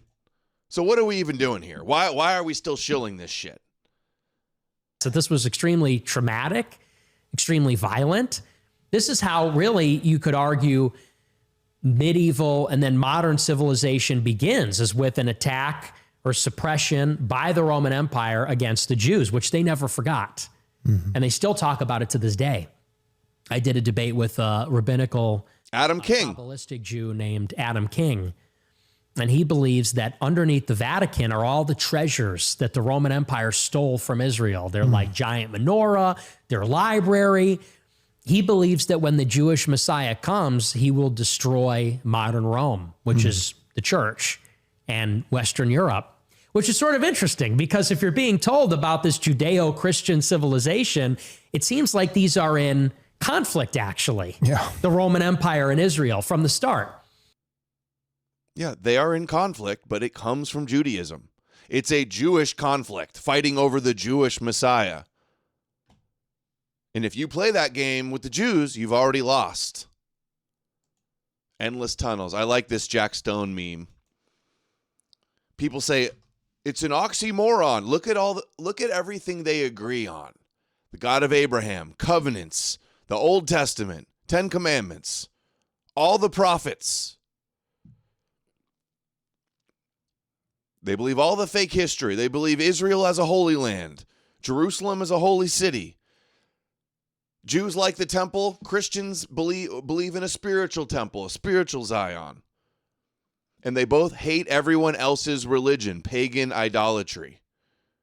They both believe in apocalyptic prophecies of the end times. They have very minor, slim, narrow disagreements on following commandments, which were only ever designed for the Jews anyway. The Jews don't want the Gentiles to observe the 613 mitzvahs, only the 7 Noahide laws. Just because Stalin killed Trotsky doesn't mean that Trotsky was not a communist. I like that. Okay, let's skip that. Pope Leo also honoring Fuente, the leader of Fuentes' church that he incessantly shills for, also putting out a statement for Holocaust Remembrance Day. He says he would like to recall that the church remains faithful to the unwavering position of the Declaration of Nostra Aetate. Against every form of anti-Semitism, the church rejects any discrimination or harassment based on ethnicity, language, nationality, or religion. 9,000 likes. Vatican News, the Pope says European identity is closely tied to Judeo-Christian roots. So is Nick the real Christian? Nick who's doesn't even know the Bible, doesn't even go to Mass? Is Nick the real Christian or is the Pope the real Christian? Well, to the Groypers, he is Jesus and the leader of the church and the next president of the United States. Why do it? Why do it? And, okay, now you guys might have seen this young lady in the thumbnail. A new internet Catholic trad girl that I saw on Twitter, 4,000 likes. They all do this. They get super dolled up to appeal to, it's easy clout, easy following. It's an easy grift. Put on a bunch of makeup, get all dolled up, do your hair, put on your big cross, put your cross right there in between the cleavage, many of them that they do, and shill Rabbi Jesus. These e-girl influencers benefit from it. The Catholic and Christian incels are gooning hard to it. You know it. They'll goon and then they'll pray to Jesus for forgiveness. Say, I've been bad. lusting after these Christian girls. I'm going to hold your hand when I tell you this. But if you're Christian and if you were born before the 16th century, by default you would be Catholic. By default, you would believe everything the Catholic Church teaches. Catholicism is not a Christian denomination because Catholicism is the one true church Jesus Christ founded, and we can see that in history that all the Christians were Catholic until the Reformation. Now, all of these Christian denominations that we have now, this might sound rude, but they're a result of all the different heresies. You might not like me saying that, but it's the truth. Ooh. I'm gonna hold your BTFO'd, Ortho Bros. You're the heresy. I kind of agree with her, though. Does anybody dispute that the Catholic Church, like, is the original Roman Catholic Church? Like, among Gentile Christians, it definitely is Catholicism. Yo, John, what's up? Thanks, buddy. Guys, you missed the point. Christians just want for the Jewish Messiah to come back and rule the world from Jerusalem. If you don't accept the 7 laws of Noah, your head will be rolling. Isn't that awesome? Trust the plan and be more positive. Ha ha ha. Yeah, so it's easy click, easy market for these attractive tradcat girls. And then what does this do, though? This attracts more people to Christianity. They're using sex and pretty girls and dolled up cosplaying tradcats to recruit. Of course, Christianity would end up with a bunch of OnlyFans girls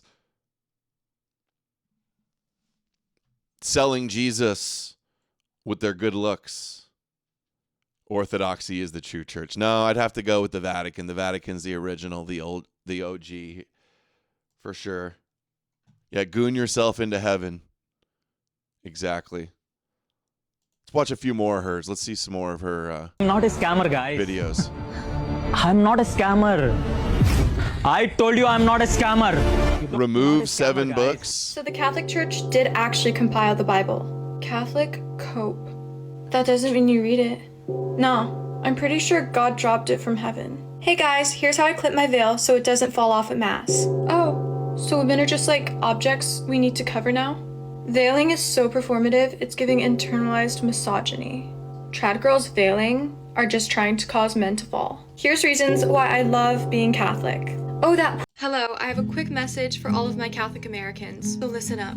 January 22nd, today is a day of fasting and sacrifice to protect life. It's a day of prayer. Dude, she's even got this seductive library glasses look. Something I've been hearing a lot from people lately is people say, "You're my friend, but I would never try to convert you to my faith." Now, if you are my friend, or just honestly anybody, right? I will be trying to convert you. This is also sexual coded. Sincerely tell you that this is the one true faith, and this is the church that Jesus Christ A succubus. Yeah. So, of course, I'll be trying to convert you because I love you. And there's so many like this. Saint Agnes of Rome, a martyr of the church and just one of my favorite saints in general. So I just wanted to talk a bit about her today. She was only about... Oh, Mary is her mother. 3,000 likes. I'm gonna hold your hand when I tell you this, but if you're Christian... We watched that one. Get ready with me for Sunday Mass. Let's go. Let's go. Every video is shilling Jesus. Let's go. Let's go. We gotta go. Incredible hair. Let's pick an outfit. Let's go. Dress. Let's go. Let's go. We're gonna be late. Glasses off. Let's go. Let's go. Makeup. Let's go. Let's go. The perfect ending. You mean when Jesus dies? If you're a girl who's been thinking about failing at church, here's a couple of reasons why you should start. First off, Dude, this is OnlyFans for Catholics online. About specific rules and... Yeah, this would be a good wife for Fuentes. What's stopping Fuentes from wifing this girl up? It's a devotion, and it's a physical reminder that you're stepping into something sacred. Grift maxing. Second, what is holy is...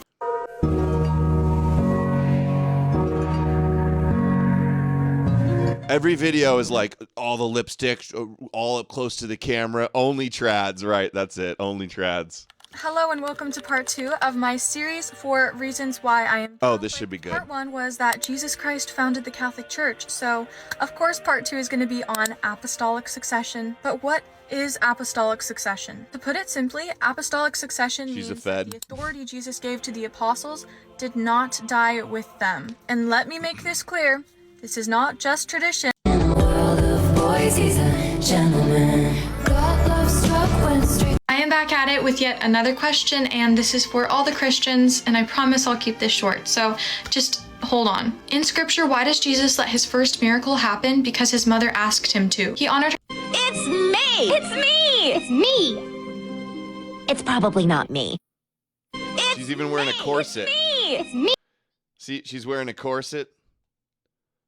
It's probably not me. This is Catholic porn. This is the equivalent of Catholic Jesus porn. Doesn't even know the difference between there and they are. Is anybody going to deny this? This is porn for Catholics? Welcome to my new series where I share reasons as to why All right. I am Catholic. That's enough to her. I was hoping for some super cringe, some bad arguments, but she doesn't make any arguments. She just looks pretty and says, I'm a Catholic.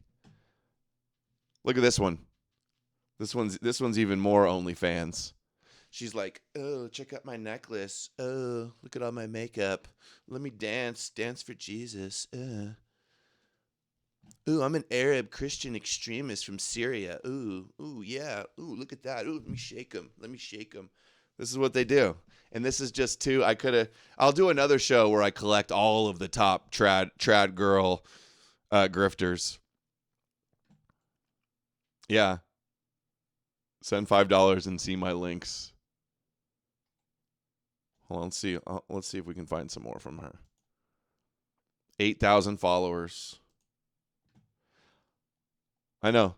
This is the only way that they can recruit people to church these days, is with these only trads. Oh, the same joke everybody makes? Satanic world. Let's go home from the satanic world.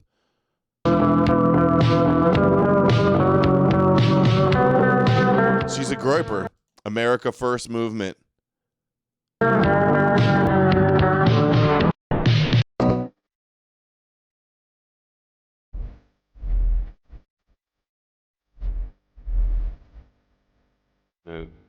They just get dolled up, blow kisses to the camera, dance around, show off their cross. Yeah, don't objectify women, though. Oh, no, Jesus is worship, drinking the magic blood is the solution to everything.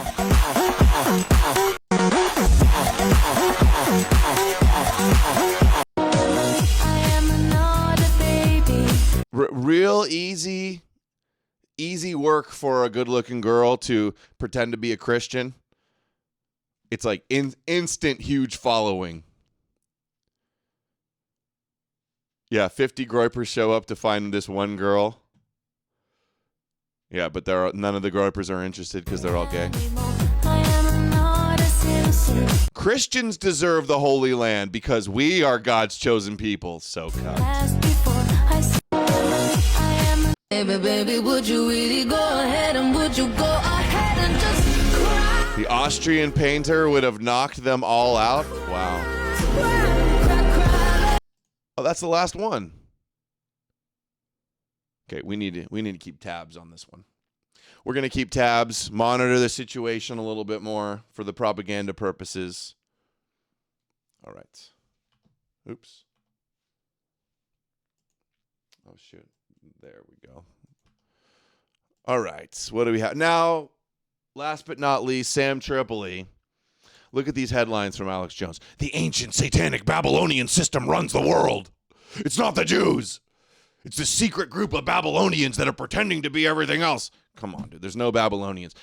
Also, the biblical enemy of the Jews was the Babylonians. And now you're saying they're also the enemy and that the solution is to worship Jesus, the King of the Jews. This is kosher opposition. Burn the witch.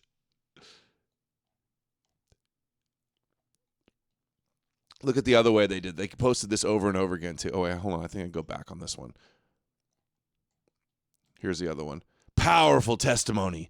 Quote, the surest sign that God exists is how evil everybody is and how they worship Satan, God's enemy.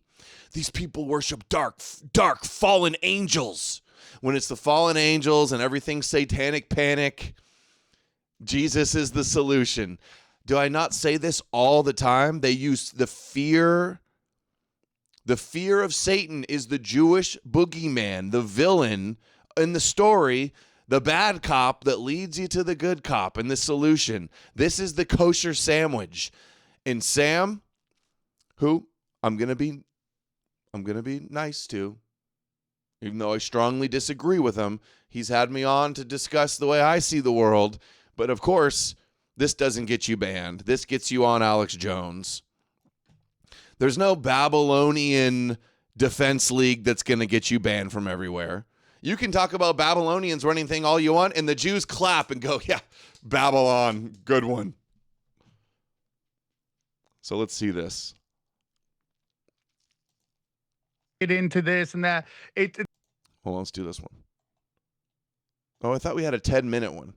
Here's the 10-minute one. Love, God created it. I'm not really into organized religion. This is the kosher conspiracy narrative. Babylonians, Satanist, gotta believe in Jesus. They're all doing it. I'm not really into organized religion. I'm into Jesus, and I think his teachings. I think he was a cheat code sent down to us. And cheat code. How do you battle this darkness? How's the cheat code working out, huh? With the 700 million Zionist Christians, how's the cheat code working out? If Satanists run the world, I guess the cheat code's turning out real great then, huh? This is kosher conspiracies that I always talk about. It's very simple. I think the key to life is, and the Outside the Mind podcast said this on tinfoil hat, and it really resonated with me, which is, can you align your free will with God's plan? And that is the way to do it. Can you align your will with God's plan? Have you seen God's plan? Have you read the Bible, Sam? Do you know God's plan? Do you know God's plan for the Goyim, all the Goyim worshiping the Jewish God together? That's the plan. You're trusting the plan from the book written by Jews. No, I was a wild person before, and I was living in the low vibrational. And then I started to wake up and get spiritual and found Jesus, and my life is going great. And I think every time, I think instant gratification is the work of the devil. And our system. Your life, ever since you found Jesus, everything's going great. Yeah, it's a good grift. It's safe. It's kosher. Morons, but you got to admit that Catholic girl was hot. I said she was. That gives me one of those gets my vote. Yeah, go to your local church and see how many look like that though. That's a TikTok star. Society is completely and utterly built on instant gratification, quick fix feelings. Nobody wants to go through it to get to it, and that's where we are right now. So if you're asking me, how do we deal with this? Get closer to God. And how do we deal with all of our problems? The solution: worship the Jewish God, drink the magic blood, believe in Jewish prophecies and covenants. That's the answer. That's what you're saying, Sam. That's what you're saying. Stuff, Alex, that everyone hates, because I'm in recovery. I go to meetings a lot, and a lot of people come into those meetings with this predetermined view of God, and what the things they don't like about God is not the actions of God, but the actions of man. Okay, the crimes of the church, the wars, and all that stuff. That is the action of man, not the action of God. Okay, God is love. God created it, and if you want to battle these things, you got to get closer to God. Once you get closer to God, you don't fear death. Okay, because you know God, you're in God's love and God's light, and that's the key to everything. If you want to find happiness, if you want to vibrate on a higher level, you got to do high vibrational actions, and that's how you get out of that, man. You know, the key to conspiracies isn't to get lost in it and want to wage war against those who think that they did wrong. The key to life is to understand their game plan and not fall for their psyops. Oh my God. You're promoting the biggest Jewish psyop of all time. Don't fall for their psyops, but everything's Satan and Jesus. Don't fall for their psyops, except the one where we're all supposed to worship the King of the Jews and believe in magical Jewish prophecies of predicting the future. And that's what the key Jesus to says to the devil when he's being tempted. He says, "Get behind me." He doesn't fight with him. He just says, get out of my way. That's it. And does he say that in the temptation, or does he say that to Peter? He says, get behind me, Satan, to Peter. Listen, buddy, I grew up going, this church is evil. It's wrong. It's doing wrong thing. And I realized I was all wrong, dude. And, you know, the commandments, people get really weird at the commandments because they have religious overtones because they're religious, right? The church is not evil. Look at them. That's a cheat code for living a proper life. And a proper life is high vibrational actions, a practice abundance. Well, believe me, you never look bad, but you look like 10 times the man since this has happened to you over the last few years. And people hear Joe Rogan start talking about Christ. They think he actually goes to church now. He's waking up because the good and evil has gotten so clear. Now, me, I've had a relationship with God a long time. But I was channel idea. Use AI to appear as a hot thought Christian girl and get money from Christ cuckooners. There's going to be a lot of that. Indian scammers are probably already on that. I was thinking more like we need to recruit some hot pagan girls to expose Christianity. I have my struggles directly with Satan, so I can tell people how we all do, how dude. real this We is. all do. How real this is, yeah. You know, for me, I struggled all the time, man. I mean, I've committed sin, dude, and I'm a knuckle dragger. I don't walk on water. I'll never be the follow me for how you should live a moral life. I struggle all the time, dude. I struggle all the time, but God lets you repent, dude, and that's my honest belief. And you know, so this is what the people that do a lot of sinning or bad things is very appealing to be a Christian. I mean, vibes brah. Sounds like it's from Da Bong. D. High vibes. Well, I mean, being positive is generally good. I don't disagree with that. It's a little new agey stuff, but it's all right. The sure sign, I know we're wrapping up here, but the sure sign that God exists is how evil everybody is and how they worship Satan. They worship God's enemy, right? And that's the best sign that there's a God is that these people worship dark, fallen That's what they always say, fallen angels. Angels. So the Bible's real. It's fallen angels run everything. The bad guys in the Jewish story run everything. There's no fallen angels. What a great testimony. It is good versus evil, and it really is evil. And Jesus is good, and anything that doesn't worship the Jews and their covenant and their Messiah is evil. Nice little trick you got. You're either married to the devil or you're married to the bride of Jesus. And when you get out in society, especially even in Hollywood, it really does come down to Satanism. And it's a very real thing. And they said Babylonian Pizzagate, right? It's really biggest trick is good doesn't exist. You know, a lot of people have actually woken up that evil exists. They think God must not exist. No, God gave us free will. And the fact is, people. Okay, here we go. Here's our Viking babe that's going to recruit all the Christians. Freya, let's see. I am Freya, goddess of love and war. My power unites the hearts of warriors and lovers alike. Love it. Freya, goddess of love and war. Ooh, satanic fallen angel demon. Hey, Sam, do you think that all the other myths and deities of all the world are all fallen angels except the Jewish one? The Jew God is the only real good one? Is that what you think? Because if you do, that's extremely kosher. It's extremely Jewish. Sounds like Jewish propaganda. Yeah, hold on. Let me write this down. Jewish good, pagan bad. Yeah. People are at war with God because they feel like there's a responsibility, you know, if they go with God, but with the devil, they can, quote, have fun, but that's not really how it works. Oh, people just want to sin. No, it's always the sinners that say that. You become a slave. So what helped wake you up? So when I first knew you were hosting, not that it's, I'm not judging anybody. I'm been pretty well, you know, porn award shows and, you know, funny comedian, also smart about the New World Order. So I'd go on your show, really a racy guy. And then this whole process, what happened? Well, I saw how popular Jesus was getting and how everybody's Joe Rogan and everybody's in Sucker Carlson's all saying demons run everything. And everybody, a lot of the conspiracy market are a bunch of stupid Christians. So shilling Jesus is actually good for business, Alex. If he was honest. You know, shilling Jesus and saying everything is Babylonian and Jesuits and the Vatican and evil Nazis and black nobility and everything. The Jews are just scapegoats and the boogeymen and the victims and all of this. It's actually really good for business in my comedy career. you actually don't get censored anywhere, and then you get promoted by the Christian network. So it's actually pretty good. Well, I started doing tinfoil hat, and I had one guy on, Matt LaFour. He came on, and I might be pronouncing his last name wrong. I'm sorry, Matthew. But he came on and started talking about evidence of Anunnaki and fallen angels and all that stuff. Oh, I'm sure the evidence is great for that. Everybody knows Anunnaki and fallen angels is totally real. Everybody knows that angels fell out of the heavens and landed on Earth. Yeah, that's totally legit. And then like 2 weeks later, I had this Buddhist author on named Von Galt, and she came on and she started saying the exact same things to him, and the exact same things he said, but she was from a spiritual point of view, and that really resonated with me, that there's something bigger going on. And then I just started going down this rabbit hole of this, the rabbi hole to Jesus.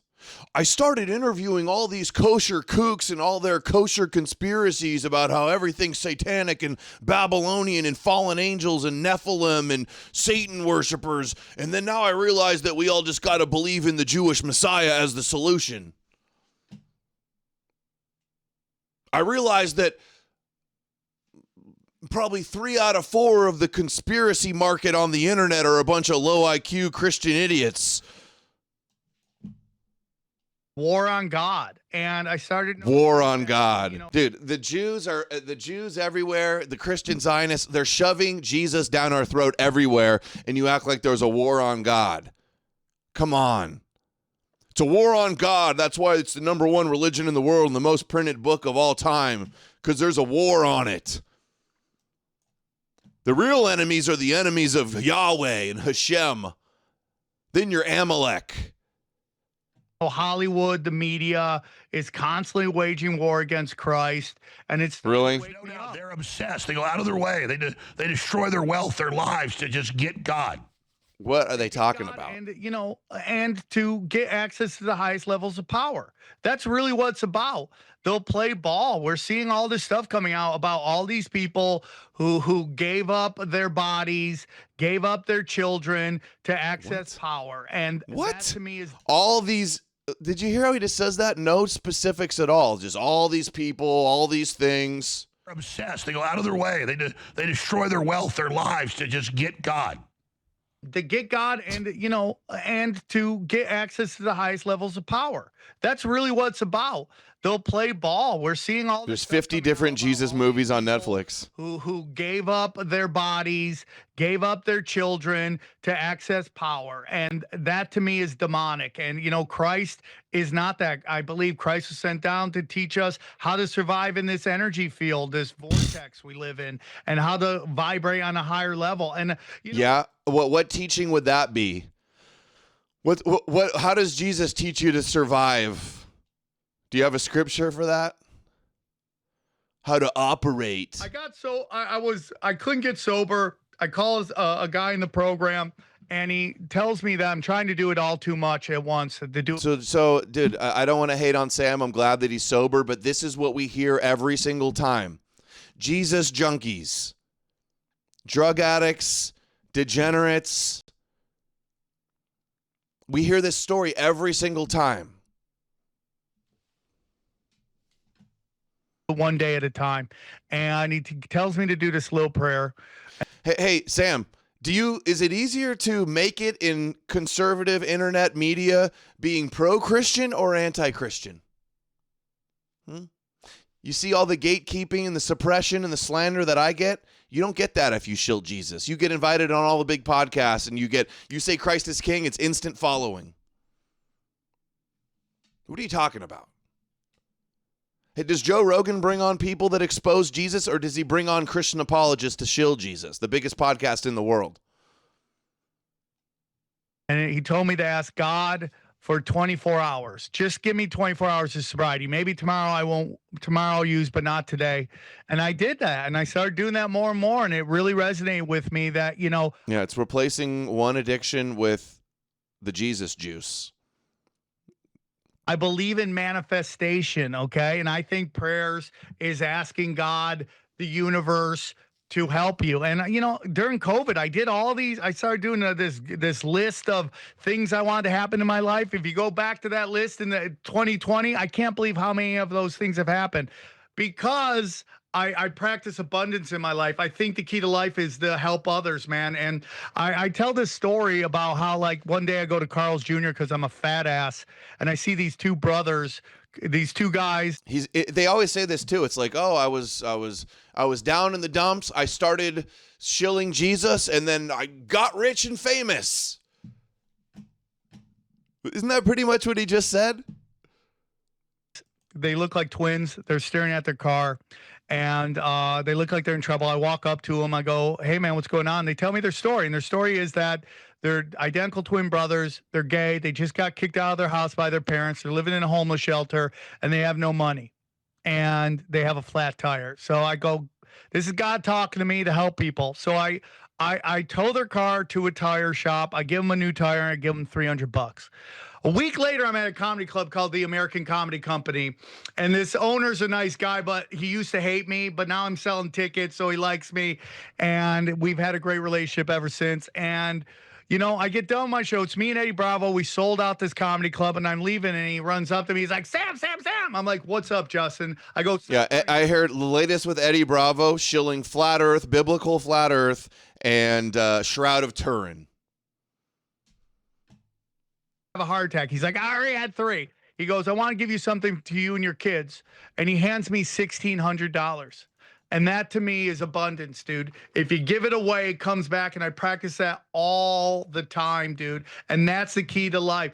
Again, instant gratification is a work of the devil, and everybody does that. We just want this quick fix stuff. But do you ever literally feel the demon jump into you where you're sitting there and all of a sudden you feel this all the time, like, dude? oh, okay, we're not, God, get this out of me. Yeah, I think it's either God. Dude, I deal with adult film addiction too. I'm fighting it as we speak daily. And when I get literally right now on my other monitor, there is porn as we speak. I'm trying to not look at the Pornhub tab open on my monitor as we speak. Done with that. I'm like, oh, it's so gross. It's slow, low vibrational. I think they put voices in my head. I think they want me to do stupid stuff, and I just have to trust God. And because they do that voice of skull stuff, they put out frequencies. They do it to everybody. And Peyton Kelly called me a Jew, huh? Crampton, I didn't see that. When was that? All they ever do is fucking lie. High vibration. Christians are pathological liars. Oh, the blonde Christian grifters lied and called me a Jew every single time. And it's been proven that TV and when was that? Since the 50s implant Peyton Kelly, what a lying bitch. Fuck these lying faggot Christians, dude. Peyton Kelly. They just showed a millisecond of a desert with a Coca-Cola dripping with condensation and popcorn, doubled sales basically. So the stuff's going on. Well, these lying Christians, all they do is fucking lie about me. PTSDs. He goes into they want him to join grooming for Christ. They're going to flash all these pictures to him and all this subliminal stuff. I'm not saying they're bad. I'm sure they meant well, but about 4 years ago, I had one of the most famous Delta Force people, really great guy. I'm not going to say the name. And they were like, Jones, we can tell you're a drunk, which I basically cut back 95% drinking, so I've got control of that. I might go months not drinking now, but the point is, they're like, this is a NASA-affiliated program, and it only goes for these people and that, but we're going to take this facility and give you all these shots and take all this proprietary stuff, and you'll be cured, and everybody sees Jesus after they do it. And I was just like, thanks, but that sounds a little too MK Ultra for me. My point is, what do you make of the whole psychedelic revolution in the Pentagon and stuff suddenly embracing all that? Is that it? Okay, here's the better one.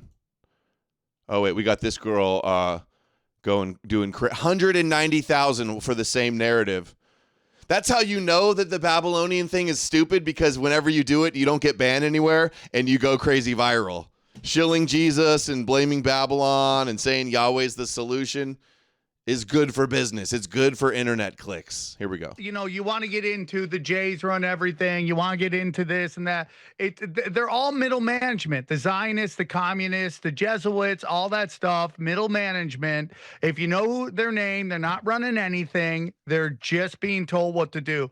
So ADL, not running anything. ZOA, Sheldon Adelson, APEC, Greenblatt, the Rebbe, Chabad, they're not running anything. If you see them running everything, that means they're not running anything. It's the secret people that there's no proof of. But my kooky crank conspiracy guy that you invited on that says Anunnaki and Nephilim are real.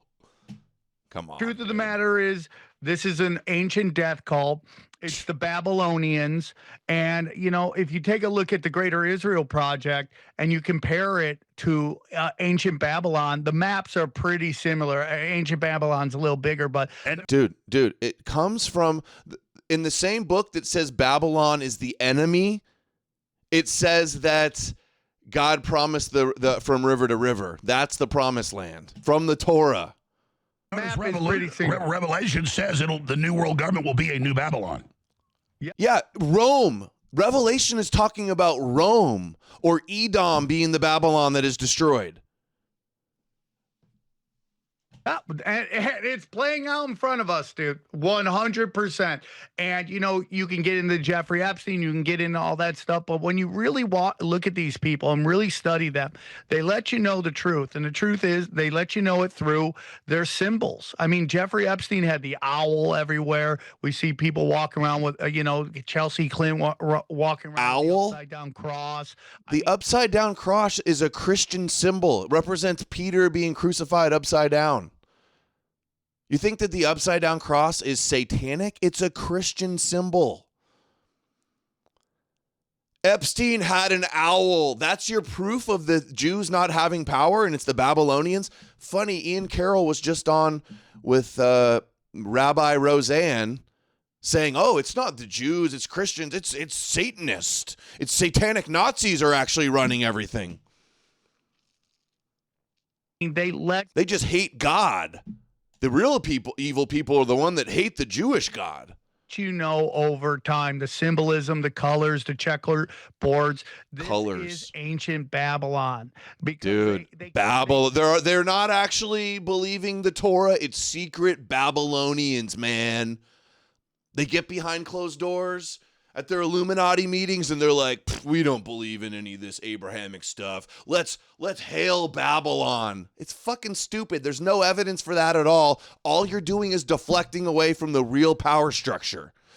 You're shilling the problem as if it's the solution.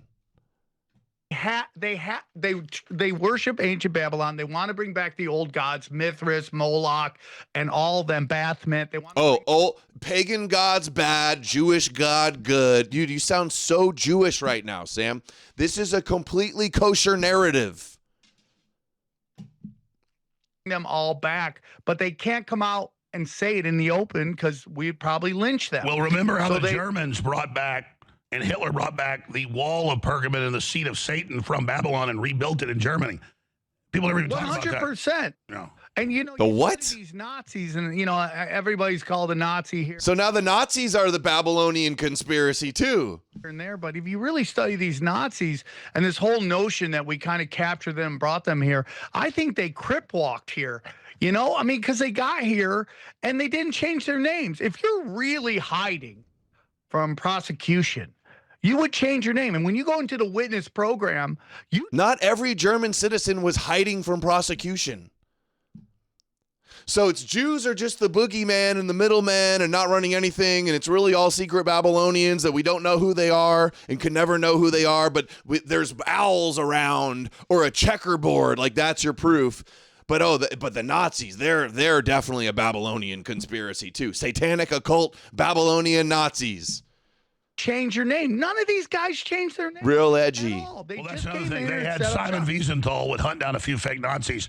On record that Israel hired the top SS fake Nazis colonel as their like head of security for decades. You can look it up, and like it just goes on and on. Exactly, it was all pure crap. Yeah, I mean, and most of these people who are Hitler lovers, they can't even tell you who Martin Bormann is. You know, if you don't know who Martin Bormann is, you know nothing about Nazi Germany. He was basically, they called him the Dick Cheney of the Nazis. They said he was Dick Cheney with less humor. That's how bad he was. And he didn't, you know, he's directly connected to the Bilderberg Group. The Bilderberg Group was basically the Nazis and Western banking cabal coming together to figure out how to work together while they secretly planned to destroy each other. Martin Bormann went down to Latin America just like all these other Nazis did. He didn't even hide. He was signing checks with his name.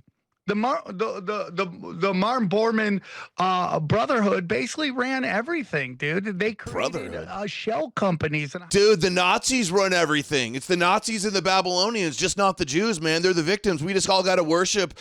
We got to worship Jesus to save us from the Babylonian Nazis, man. Do you really believe this stuff, Sam? Or do you just know that this is safe? This is kosher? How all these corporations work. I mean, the Nazis had their fingerprints everywhere. They came in, they took the OSS, turned it into the CIA. It's everywhere. I mean, half of Canada's politicians. Oh, so Nazis are everywhere, but not churches, not the Bible. What's more, being a Nazi is like outlawed and the biggest frowned upon thing on the planet. There's Christian churches. There's endless Christian videos on Netflix. There's our politicians shilling Jesus nonstop. There's Dennis Prager and Ben Shapiro and Netanyahu glazing Jesus and telling everybody to go to church. Are descendants of Nazis. They don't even talk. No, they don't even hide it, man. And that's what's going on. It's all ancient Babylon. It's all Babylon.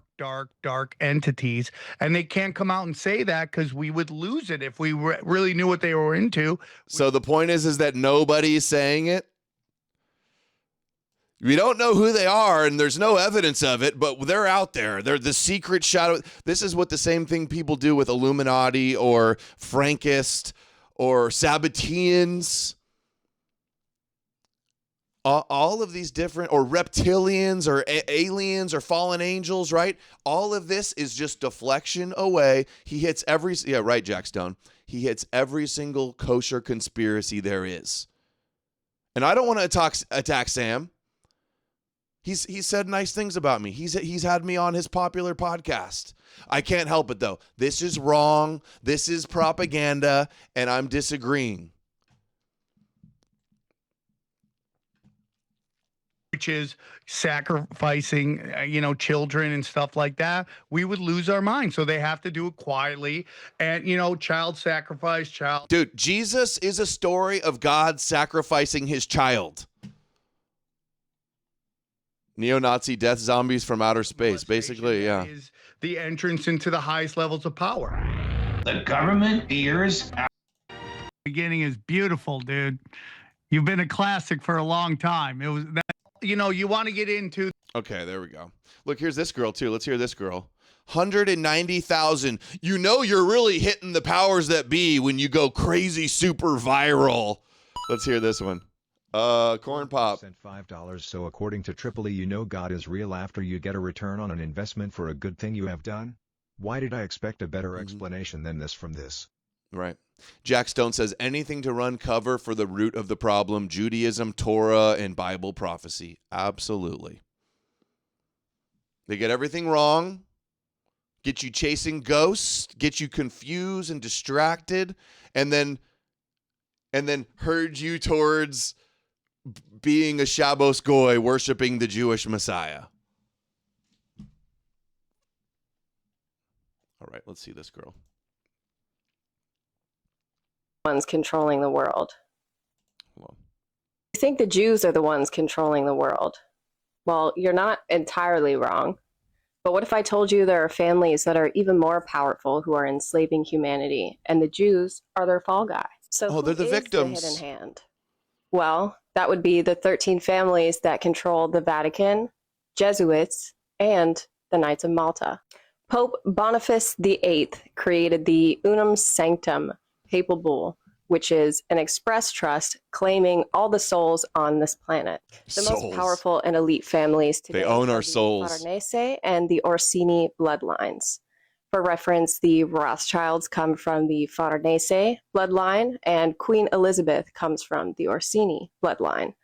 The Gray Pope, who holds the most people power can just in the say Vatican anything and controls the White Pope and What's your sources for this? Look, Sam Tripoli, number one, the black nobility.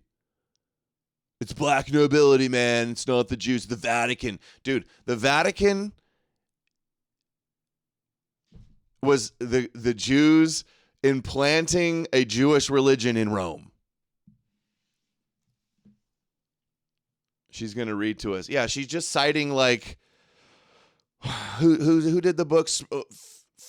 Something Springmeyer, Bloodlines of the Illuminati, 13 families.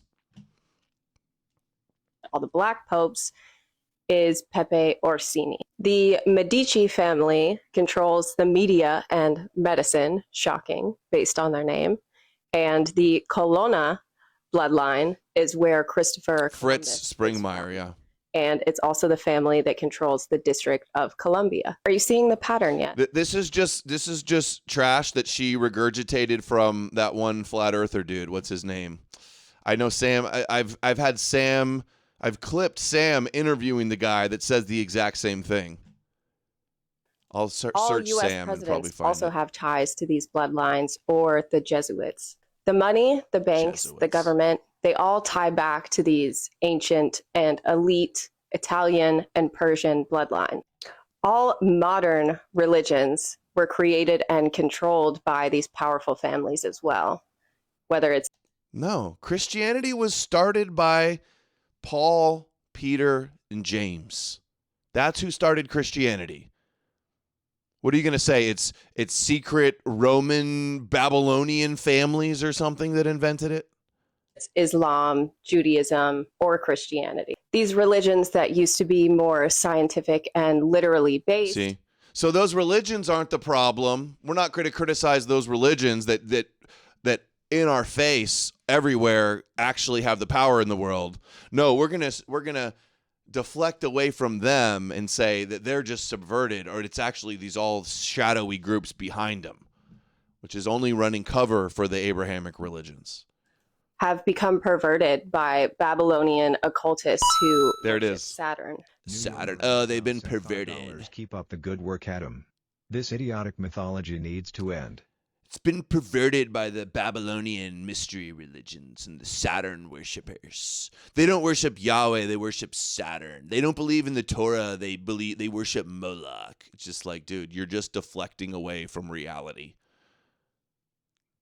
Baptism, communion, circumcision. Back. Mossad shutting us down once again, as usual.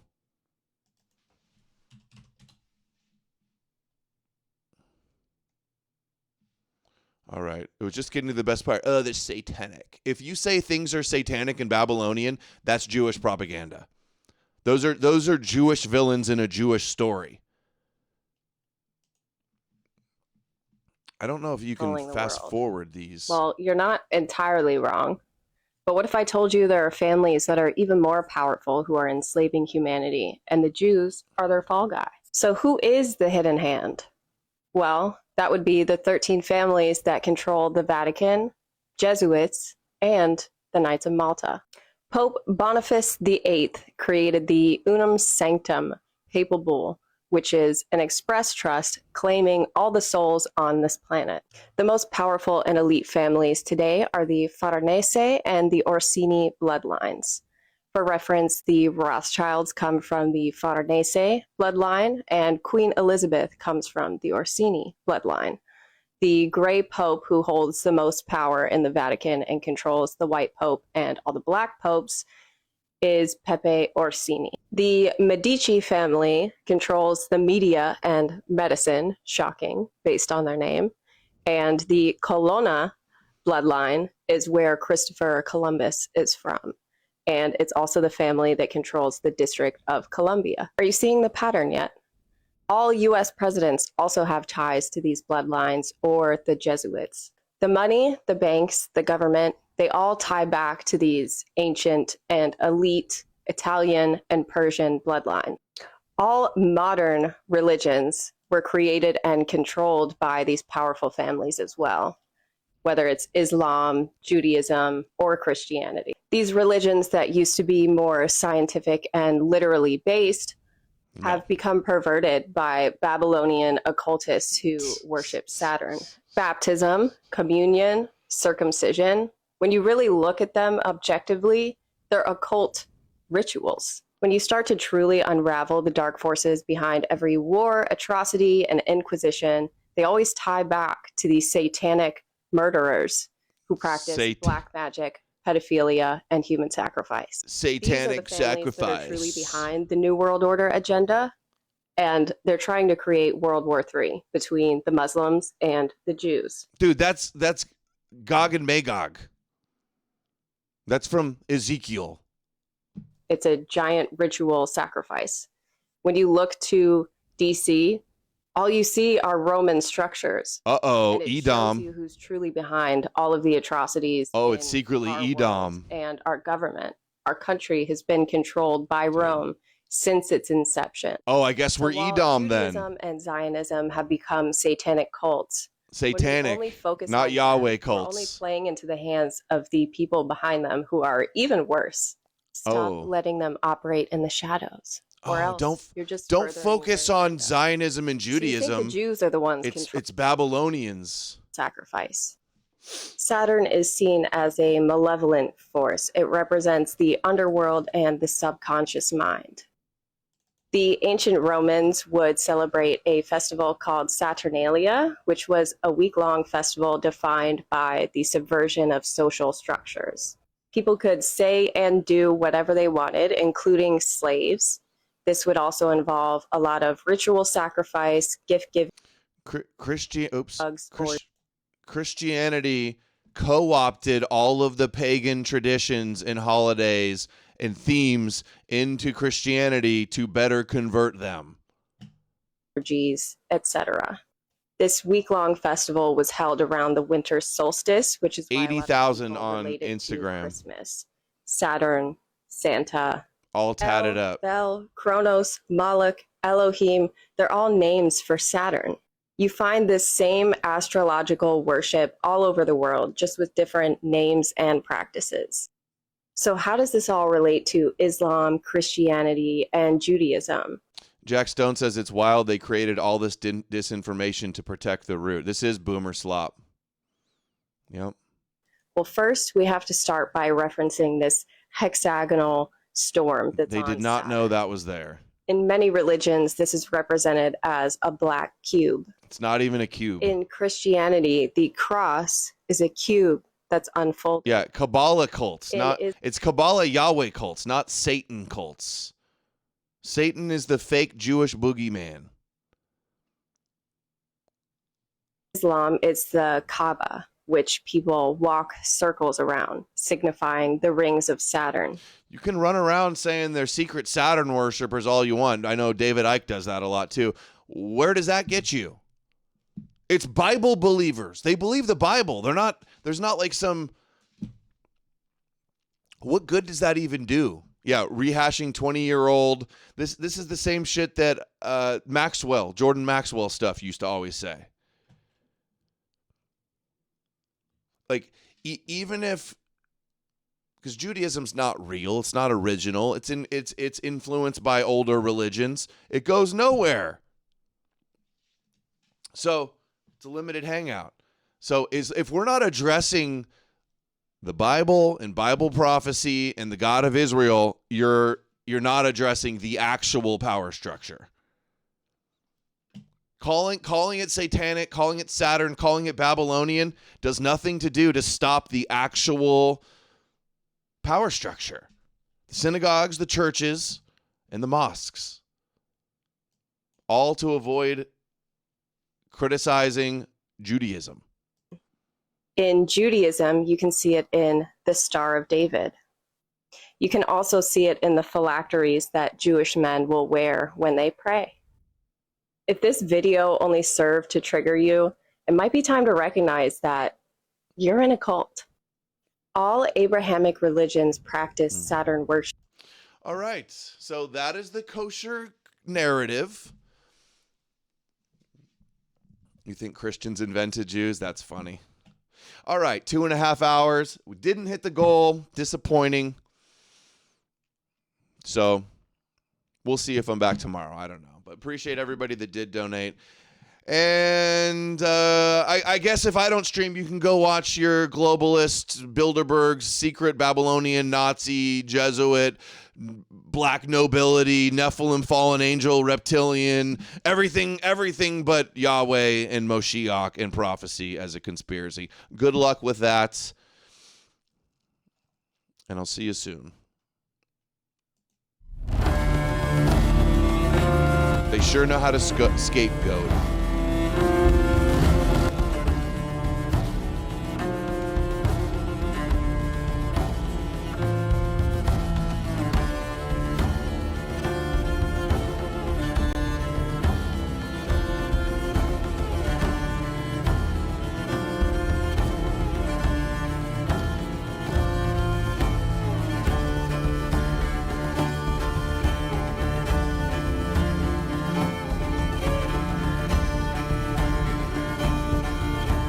Like, how do you even go about fighting fallen angels and magical sorcerer, dark magic occultist that are sacrificing babies and have supernatural powers? How do you even combat that? You can't. We can combat saying the prophecy's fake and the Torah is fairy tales. They don't want to do it. They want it to keep everything in delusional conspiracy world. Yeah, you can't defeat the Anunnaki, fallen angels, Satanists. All you can do is trust the plan and have your faith in Rabbi Jesus. And that's why they got you stuck on the kosher plantation.